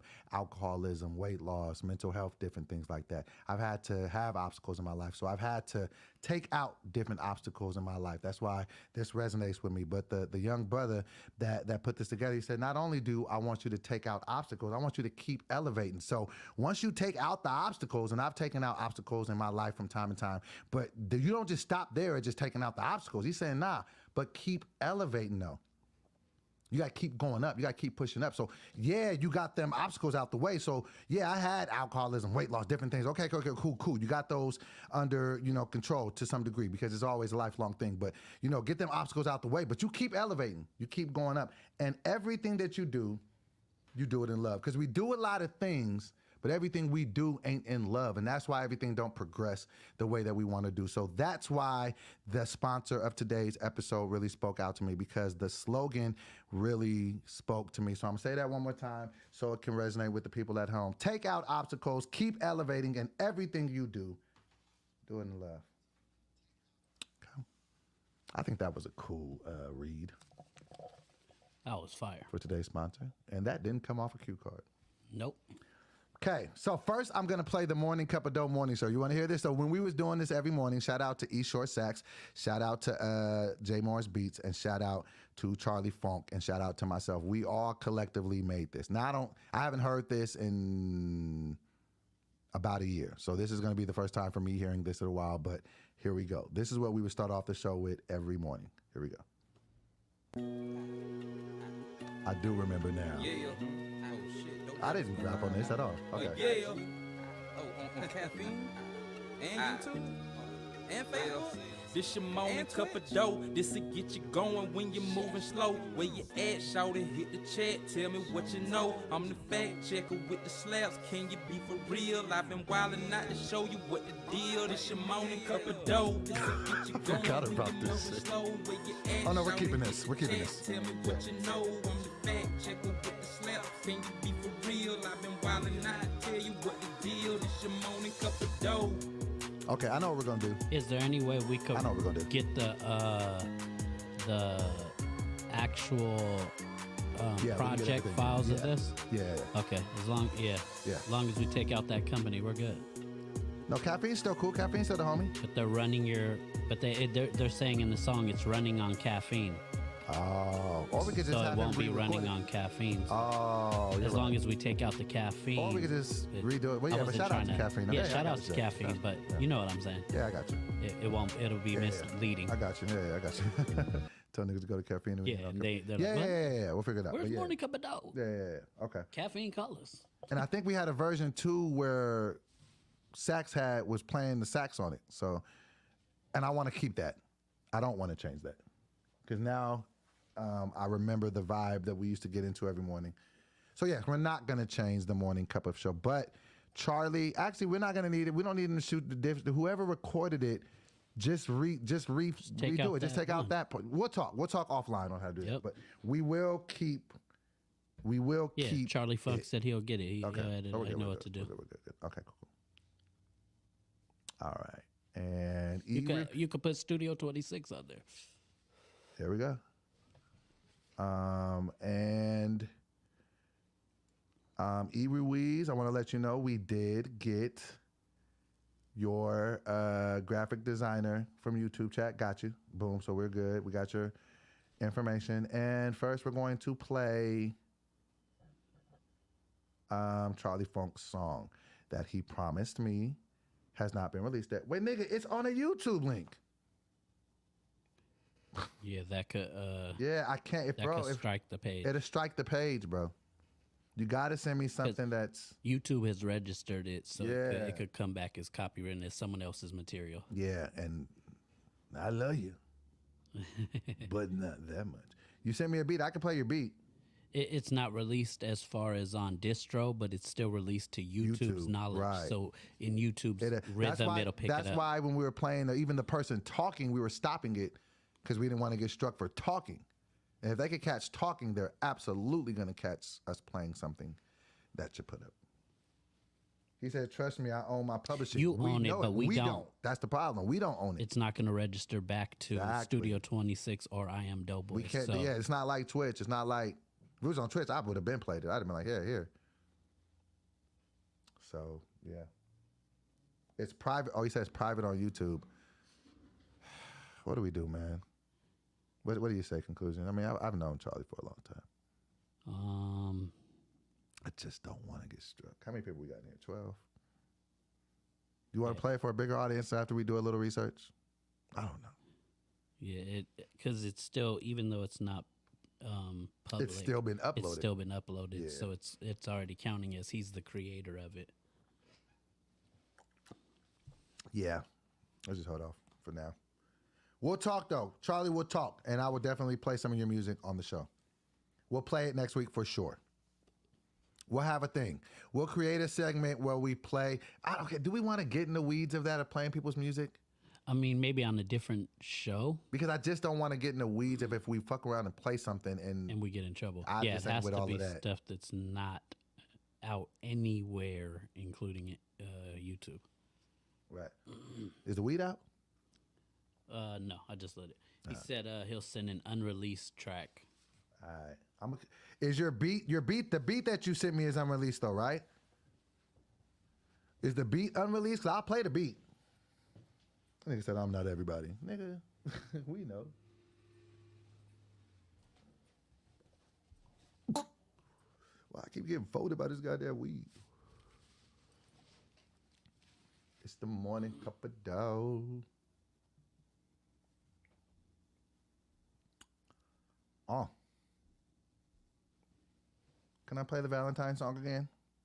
Go ahead. Why not? You're supposed to hit it with a sound. That's where you should have put the sound effect.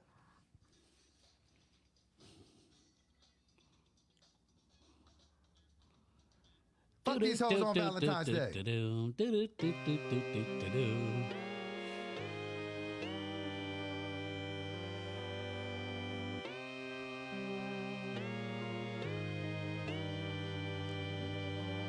I ain't got no Valentine. What I'm supposed to celebrate? Fuck all of them flowers and them chocolates. Get up out my face. Everybody got somebody. Not me, I'm alone. Scrolling through my phone, but today ain't nobody home. Why does that not surprise me? Can you tell me no one likes me? I find it hard to believe. How you That's to me, that's the coldest part. You mean to tell me no one likes me? That shit's hard. When we shoot that video, nigga, I'm gonna have a crazy look on my face.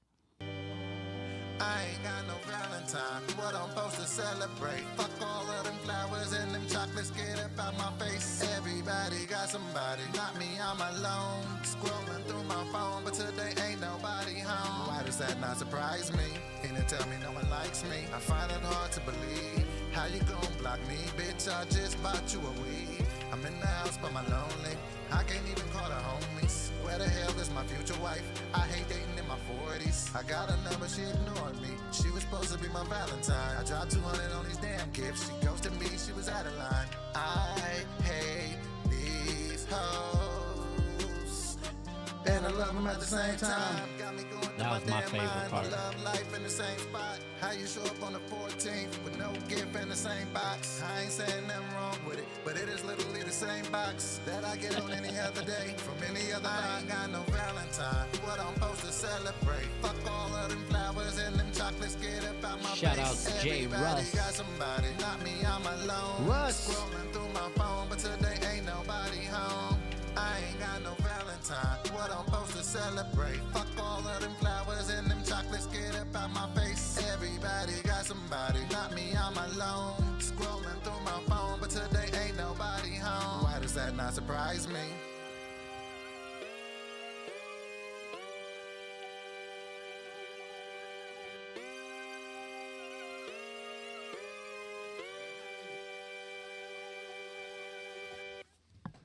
Ronnie's in the house. Ooh, Ronnie's in the house. Shout out my brother Russ, J. Russ. I wanna talk about Russ for a second. Russ, you at the house? Can you pick up your phone? Call my brother real quick, man. Russ, let me know if you can talk real quick. Live. We ain't got a FaceTime, nigga, but live. Justin's ugly. 369 admin. Crazy shit about groups. Justin, right? Shout out my guy, right? Justin's ugly, but back in the day, this is before social media, but Justin got the coldest voice. And then got like a radio voice. So like, nigga, bitches was hearing this nigga's voice and be like, set it up. They see this nigga be like, whoa. 36 admin. Nigga, I don't care if you driving, you can still talk. Nigga, can you talk? You watching the show, obviously. He said mustache on the track, bro.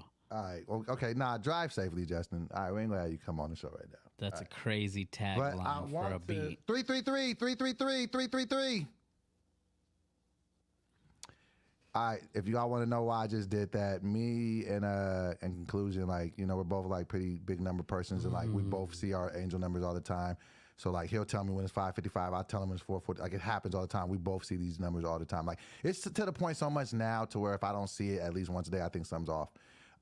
So yeah, angel numbers. But back to Justin. Hold on a second. Hey, that's crazy. And we Oh, wait, said Justin we would can't go talk. to 333, and we told everybody. I said 333. Didn't I And say that? Everybody put 333 in the chat. That's crazy. All right. And you seen it. And Justin, you know, I don't need to call you. I'm gonna just talk about you. 6:33 on the East Coast. Papa Large, big shot on the East Coast. That was a So- hip hop reference. Most people won't know. I want to talk about Justin real quick. All right. And Justin, if you listen to this, man, shit, this might want to be the episode you go and screen record just to you know, hear your brother give you some flowers. But if you ever hear me talk enough in detail about comedy or my life, you'll hear me bring up my best friend Justin. I grew up with Justin. I met Justin. We always like have a running joke of when we met. He was my next door neighbor, white dude. We couldn't be more different in life, you know what I'm saying? But when we was kids, we was just kids, you see what I'm saying? So he's my longest tenured friend in my life. And we always argue about like, when did we meet each other? It's always like 6 or 7, but let's just safely call it 8. You see what I'm saying? So with me being 44 now, I've known him for 36 years. And I always credit Justin for me even doing comedy. I don't know, like I always, and maybe in the back of my mind, wanted to do comedy or try comedy because that was the connection with my pops. Me and my pops, we didn't do the traditional shit that dads do with their kid. But you know, my dad was around, but you know what I'm saying? Well, what we would do, because my dad would work all week, what we would do is every Friday night, you know what I'm saying, we would sit down together as a family and watch Def Comedy Jam. And like that would be like the only time for Rob to see my dad laugh. So like I would like kind of want that connection with him, you know, like damn, I wish I could do that. Like, you know, I can make my dad laugh. But I digress. So, you know, back to Justin. you know, right around the time Kiara was born, you know, I'm 26 at the time, and I'm, you know, this is before, you know, music to create music was so accessible and things like that. You know what I mean? It costs money to do music. You'd have to pay to go to a studio. You'd have to pay to print up CDs. You have to pay for posters, promotion, and radio time and different shit. It was just a different time. And so I had been doing albums and I wasn't making any money. So it was around the time of 2000. It was the first Christmas that Kiara was going to have. And even though she was only a couple months old, I wanted to get her some gifts. And Justin had let me borrow some money, and I owed him like $300. And he was like, and it was an integral time in my life because Justin had got me the job that I was working at the time. I was working at AAA doing customer service, and I didn't want to do that because I kind of wanted more freedom to kind of do it. And I was doing like 2 jobs at the same time. I was doing security full time, and I was working at AAA just to get a keyboard, the Motif 6 that I wanted to save up. So at the time, I was working 2 full-time jobs all week. From 7 in the morning to 3, I would be working at AAA. And then I'd get off and be off for a couple hours, maybe try to get like an hour or 2 nap. And then I'd go and I'd work security from 7 to 3 in the morning. And then I'd go home, get a couple hours of sleep, and I'd get up and I'd do it again. I hated doing that because I wasn't making great money. But I really wanted this Motif 6 so I can make beats, so I can further my rap career, which I wasn't making any money in. And he had got me a job. This is when the mortgage bubble kind of was breaking, and he got me a job doing that, like selling mortgage loan, like, you know what I'm saying, selling refinancing and stuff. So we were really hanging out a lot around this time. We were making good money doing that, selling people shitty loans in California, you know, negative amortizations, the whole shit. We were just a part of the problem. Anyway, so we would go to work all day, and this is when Kiara was like super young, and then we would come home and we would smoke weed and we'd watch Wild 'N Out, like, you know what I'm saying, and we would just like dream and be like, yo, you should go on this show, blah, blah, blah, blah. But fast forward to, he loans me $300. He loans me $300, and he says, fuck paying me back that money. Just go do this open mic over at Laughs Unlimited. Bro, you're funnier than people I pay to see. And so it was really just like, I really wanted to do it because I had tried to do comedy before once in my life. You see what I'm saying? Like, I had tried it once when I was a freshman in high school, and I got booed off the stage, and it was just a terrible experience, right? And I never wanted to do it again. But in the back of my mind, I really wanted to do it, but I kind of wanted somebody to tell me that I should do it. I kind of needed that nudge. And now I had it because I'm just like, well, I'll do it because of this $300. But it was really like, I think I had some secret veiled interest in it. Yeah. So he tells me to do it. So I do it, and getting into comedy changes my life at 26. That's Studio 26, like, you know. So I said I won't go into detail for for the next, you know, what is that, 18 years, what would happen. But he's been there every step of the way. Like, even when I moved out here, I could always call Justin. He's always been there. Nigga, give me his last money. Like, he's been a great friend through the whole process. But that's not the point of why I'm saying all of what I'm saying. You know, I talked to Justin the other day because I talked to him a lot. Like, I could talk to him about, I could talk to him about, you know, things that I can't talk to. I could talk to him about things I can't talk to my therapist about. You see what I'm saying? And so I'm talking to him about like the pivot now, where I'm at in my career, and like Justin is just always there just to listen and to kind of bounce good ideas. And he's just, and even as we're talking, and like I'm telling him the checks and balances of what's going on in my life and the career and the things that are going on and what could go right and what could go wrong. He's like, all right, dope, well, this, and this. And so when he hops on the chat right now and says this show is fire, it's just because he behind the scenes has been helping manufacture the idea of what it even is and how it can, you know, become. So the point of me even going on this long rant about Justin is pray in life that you get at least one good friend. Because you're gonna pray in life that you get at least one good friend, one lifelong friend. Pray for that. Because you're gonna get a lot of friends and you're gonna lose a lot of friends. And that's just life. But if you have the privilege to have a friend that you'll have for your entire life, from you know what I mean? Like, I can say this nigga has been in my life since I was 8 years old. And still to this day, we can still talk as mid 40-year-old men about things that happened that happened before we were 10.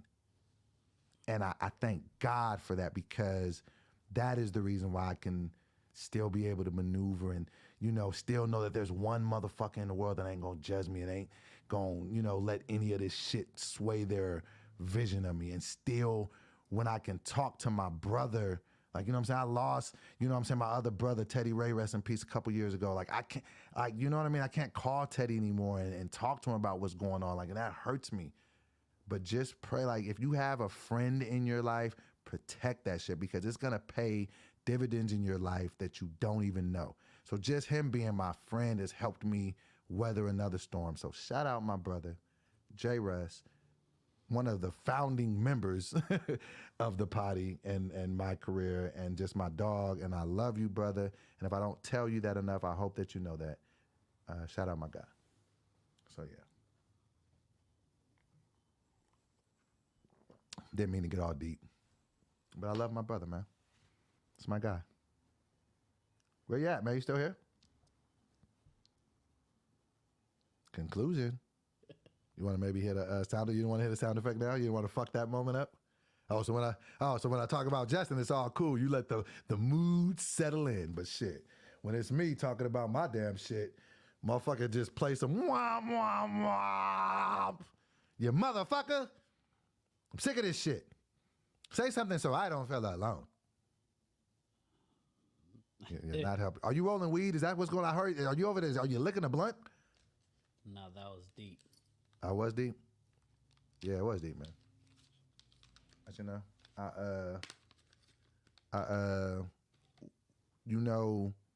when you lose people, it makes you hope and pray that they knew. Did you hear that again? I don't know if that's my stomach. Definitely did. We're going to go eat. We're going to go eat after this. That's Jay clear. Morris. Read Jay Morris's joint. What did he say? Yeah. Jay Morris said something? Yeah. Hold on a second. Jay Morris says, mine died beside me in the military. Damn. I'm telling you, struck a nerve. Life is, yeah. Damn, man.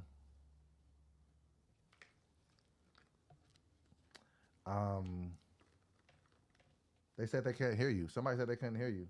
And they said I was away from the mic. They said the on other purpose. person. The nigga name is Conclusion. I was away from the mic on purpose. Why were you doing that? Why were you away from it? Oh, you were having a moment for real? You were having a real moment? Damn. That's crazy, man. I'm sorry, brother. Well, have your moment, man. It got real. Did it get real? It got real. Okay. Got real. Hey, man. Those are the type of moments that we have here on the Morning Cup of Dough moment show. He backed up because he was having a real moment, man. You give Conclusion his moment. That's why he didn't have no jokes in that moment. He didn't have a quick gag. Touch the nerve. We that's what I'm saying. That's what makes this show different. It got real. I can kind of break up the monotony sometimes when it gets real because sometimes my defense mechanism is to laugh. Or maybe I couldn't stay in it for too long. But I just wanted my dear friend to know I got a lot of love for him. People got to know that. I pray Teddy knew how much I loved him. You know what I'm saying? I pray he knew how much I appreciated his just who he was as a person. Fuck the humor and the hilarity of him. Everybody knew that. I knew Ted as a person. I just hope he knows that I appreciate him as a person, is how sweet of a spirit he was and how dope of a guy he was and just how he stood on principles and values and just how he was just such an innocent soul. I just hope that he knows that I just loved him. Like, you know what I mean? Like that. So when I get that chance to tell people that, I just have to tell them just so they know. So that's why I had a moment with Justin, just in case he never knew. Like, you know what I'm saying? Because I don't, just stop in the middle of stuff like, hey, let me tell you how I really feel. But I think that that's important to do with people. So I would encourage anybody out there that's listening that can hear the sound of my voice. If you got people in your life that you can, let them know how you feel, let them know how you feel. If you value them, if you maybe have somebody in your life you haven't talked to in a while, and maybe there's something ridiculous that you guys aren't talking about or something that you guys can get over, let them know. Because sometimes, people just need to just hear it. Sometimes you got to just give people their flowers. A couple weeks ago, Slink was here at the studio, and it was his birthday. And, I knew it was his birthday, and that same day. Went and just grabbed some stuff, grabbed some food and, some chicken and some cake and stuff and some whatever. And, just the whole team was here, you know what I mean? And we was just chilling and we just had a little, it was only about 5 of us here. It was just me, YDB, Grace, Conclusion, and then we surprised him when he showed up. But it was just a good moment. Like, man, he almost shed a tear. He was like, damn, dog, this really meant a lot to me. Because it's just, we're just living life at the same, like, we're all just living this life shit at the same time. You know what I mean? Like, ain't nobody got shit figured out. You know what I mean? We're just all searching for those good moments to feel good, to have a good day. Like, you know what I'm saying? Like, to not worry about shit that's coming up or to not agonize about shit that happened before. We're all just looking for those moments, you know what I'm saying? And I was just glad that I was able to give the homie a good moment. It was his birthday. Sometimes it's just like, damn, man, like, that's our one special day that we celebrate us. And, like, the older you get, motherfuckers don't care. I said that shit, like, for years. Like, I don't even, like, a lot of times, like, I don't even get a cake. You see what I'm saying? And that shit be like, and I feel like sometimes I've cursed myself because I say it so much that it just doesn't happen. But that's a, whole totally different conversation. But you know what I mean? People just want to feel special. You know what I mean? And people just want to feel appreciated. You know what I mean? And it's just like, yeah, like, and I'm just trying to learn that in my journey now. Like, you know what I'm saying? I'm coming up on 6 months sober. You know what I mean? And now that I can do that, it allows your emotions to be a lot more stabilized and a lot more normal. You know what I mean? And so I'm starting to practice a lot more self-love and loving myself more. And in the commission of that, then I can start to outwardly show people love. Like I said that the other day, I was sitting here with YDB. I was like, I love you, brother. He's like, man, I love you too, man. It's just like, because, sometimes you just got to hear that. Like, it's like, it's just like in life, like, it can be so stressful out there. It can be so much hate and, you know what I'm saying? And especially when when you're just dealing with, I think that social media has given, us all a sense of being in the public eye, if that makes sense. Like, you know what I mean? Like, in the back in the day, it was just, you were just only in the public eye if you were a personality or a public figure. But now, shit, you get enough followers, you can just be in front of, you know what I mean? And they can have that pressure to just be everything that everybody wants you to be or live up to everything that the expectation. But sometimes you just want to just be like, hey, man, I fuck with you. Hey, I love you. Thank you for being so fucking dope. Thank you for being so amazing in my life and pouring into me. Thank you. So I'm just kind of on that type of, vibe, and even, shout out to you, Conclusion. Like, we doing a lot of good work here, bro. Like, you know what I mean? And you know what it is. Like, you know what I'm saying? I don't need to go into detail, but we do a lot of hard work. Like, you know what I'm saying? So for us to, like, link up and work the way that we work and put in the hours, like, you know what I'm saying, the sweat equity, I just appreciate having, you know what I'm saying, a brother in the trenches with me to, roll up their sleeves and just, get filthy and just, do the work. We all know how to build it. It's almost on some Field of Dream shit. If you build it, they'll come. Like, I know, like, we know how to build shit. Fact. I just appreciate you being there with me, like, you know what I'm saying? And so I try to go out of my way, you know what I'm saying, to say, hey, bro, you're appreciated in what we do. So, that's how we, we end in the episode. Where are we at on the weed? Is more weed getting rolled or should we just end? I just finished. I know we got emotional. I didn't mean to do all that. Yeah. My bad. But it just is what it is. You know what I'm saying? No, that was real. You Yes. gave him his flowers and he deserves that. Absolutely, man. That's my brother, man. And he's, and I was going through some shit last couple weeks, and last couple months, because Jay, like my boy Justin, I was talking to about, he going through his own regular real life shit. Like, he got, man, married, father, husband, he got 2 kids. He got regular shit that he got to do. So, for the last couple of months, I hadn't been able to really get in touch with him as much as I would, as I normally would. But when I needed him these last couple of weeks, the nigga was there. So that's what I meant when I was saying, man, get you a good friend, keep them in your life, and appreciate them. Okay, let's switch the mood.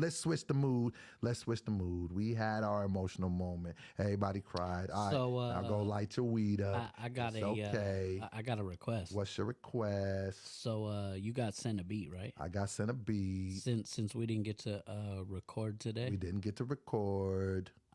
why don't we hear a freestyle? You want me to freestyle? What do you guys think? Put a 333. Let's go back to the 333. Put a 333 in the chat if you want Doe to freestyle to And we're getting out of here at 4. We're getting out of here at 4. We'll give them a 3.5 hour joint. When normally I said niggas get off early on Fridays, we stay 30 minutes extra. Yeah, that's what it is. That's what we supposed to do. Charlie Funk, right? Said he sent a beat. Okay. Let's get that beat. Oh yeah, you got 333. All right, let's see. Here we there in go. the chat. 333. Just for the quick explanation too. Encourages to set plans into action and let your personal strength be your guide. To trust yourself and to put your thought into your choices.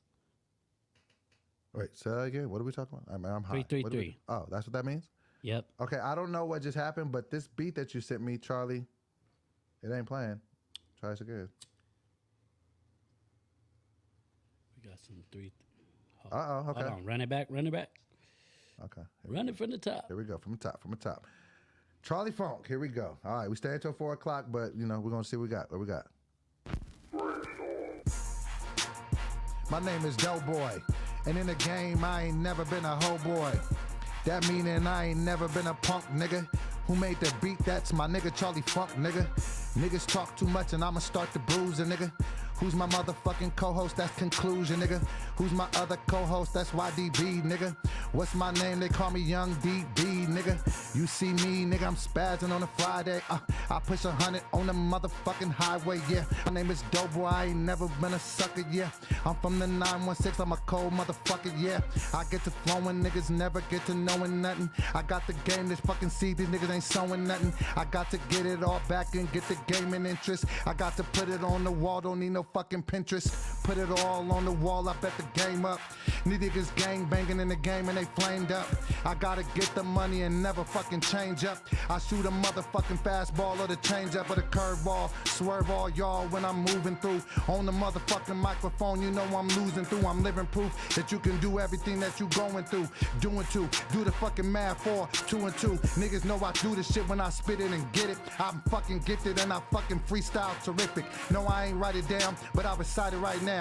Nigga, I'm in LA right now, but back in the day I was in Sacktown. In the fucking, I was rolling in an Elantra. Do this shit like Harry Belafonte. I'm falling off, no I'm not. You got beef with, the best idea with Doughboy, you should chill the fuck out and just call it off.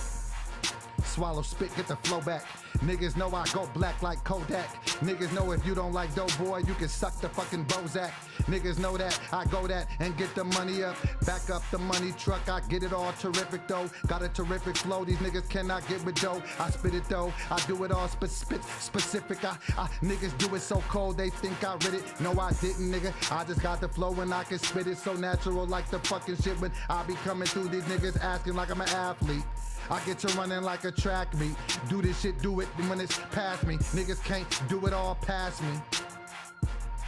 And I'm the coldest if you ask me. Go get your lotion if you ashy. Niggas think they hard, nigga, you ass cheek buns though. I get the funds though, I got that one flow, and that shit weigh a ton though. Go get your gun ho, cause niggas don't wanna throw hands. I'm like the bro ham, riding in a bro ham. Nigga, get your transmission fixed up. Niggas better pick up, flip the whole game, put your cards on the ground, call that shit 52, pick up. I'm the type to get the money and never go switch up. Nigga gon' hiccup, get the gun to pick up. Niggas can never lift us off of the fucking ground, no. I got the round the flow, get it around the flow. Niggas can't get around though, you can't get around though. I do it up and down like a fucking jumping jacks. Nigga, what the fuck they come to that? Put the circumference around that. Nigga gotta get the Rubik's Cube, cause you playing with a game, no. Nigga got the same flow, I don't give a fuck, I'm never changing, no. I said it like 3 times, maybe that should be the theme of this. I ain't gonna never change, but I'm evolving every day. Say what you gonna say, nigga, go and get your Dana Danes. I don't give a fuck, I do this shit, I do it day to day. We just created a fucking show. We call that shit the morning cup of dough. And this is episode 68. That's the shit before 69 and 69 told. But I never been a snitch, nigga. Never been a bitch, nigga. Get the switch, nigga. I don't give a fuck, nigga. If you wanna bang blood or crip, nigga. I don't bang though. Do the same thing though. Whoop your ass like Django. And I never ever owned a slave though. How long is this fucking beat? Shit, nigga, longest motherfucking skeet. I don't know, motherfucking, when I do this shit. Heat, I don't know. Where is yeet? And it came back on. Came rapping like a song, nigga. Nigga Rajon Rondo on the Celtics. If I do the Heat, niggas know they felt it. Like Raymond Felton. Where's that nigga at? Wasn't he a basketball player? Dope boy, I do this shit, nigga. I'm a rap slayer. On the cartoons, my favorite was Ren and Stimpy, a Family Guy. Say it why? I didn't know it was gonna be that long. Hey, you It was barred great out in though. the beginning. Yeah, you barred out though. First 24, flawless. Yeah, you barred out. Last 30, Yeah, but I remember it was there. Bring that nah. goddamn weed. Overall, at the end of the day, we didn't get to record a track. Yeah, so you that was gave- good. you And gave we them can the work. clip that. Yeah, That's what we're gonna be doing all weekend if you didn't know. clip it. You thought you didn't have nothing to do.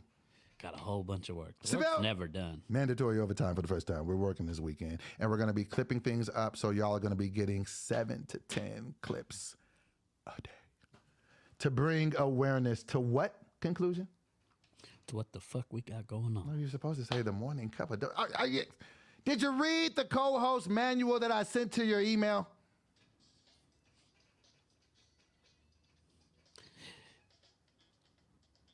Final And words. This week in Morning Cup of Final word. I had it. Was, hit it one more time. Wait. First of all, bring me the weed. Bring me the weed, please. Please bring me the weed. Bring. No.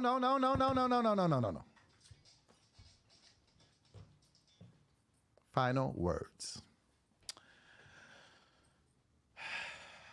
Final words for episode 68. Can you bring me the lighter, please? Okay, let's do this all over.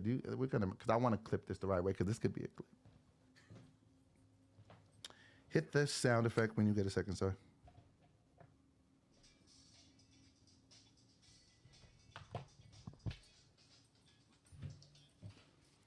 Final words. Morning Cup of Dough, episode 68. We had a great time. We ran 3.5 hours, and it was a great time all the way around. And the final words that I want to leave you with for today is live it now. Live it now. The best version of your life is happening right now. The best version of who you are is right now. Can you make some improvements? Absolutely. That all comes with the thought that you can have right now to make said improvements. The version of yourself that you would like to become is all in your mind. And the best version of you is right now. Life is happening right now. It's good right now. It's amazing right now, and it can only get better. The best of times are right now. Live it like that. It will be like that. If you know it like that, and you show it like that, and you know that Doe told you like that, you're going to be good. I have been your boy, Doe Boy. Tell them who you are, conclusion. Well, I guess I the conclusion. I mean, I be wanting to end and like perfect the flip and get out of here, but then it's just like you always say something wrong, or then I say something wrong, and then it's just. Well, you said, who am I? But you said my name. A flight of stairs is what I can throw you down. That's a big flight of stairs, right? Floppy shoes, I call you a clown. Shout out my guy, Conclusion. This has been an amazing episode of the Morning Cup of Dough. We are going to see you guys Monday morning at 12 o'clock. Why are we starting the Morning Cup of Dough at 12 o'clock? Because niggas be getting up late. I've been your boy, Dough Boy. That's been my guy, Conclusion. Shout out to my guy, YDB. We'll see you guys next week. Peace.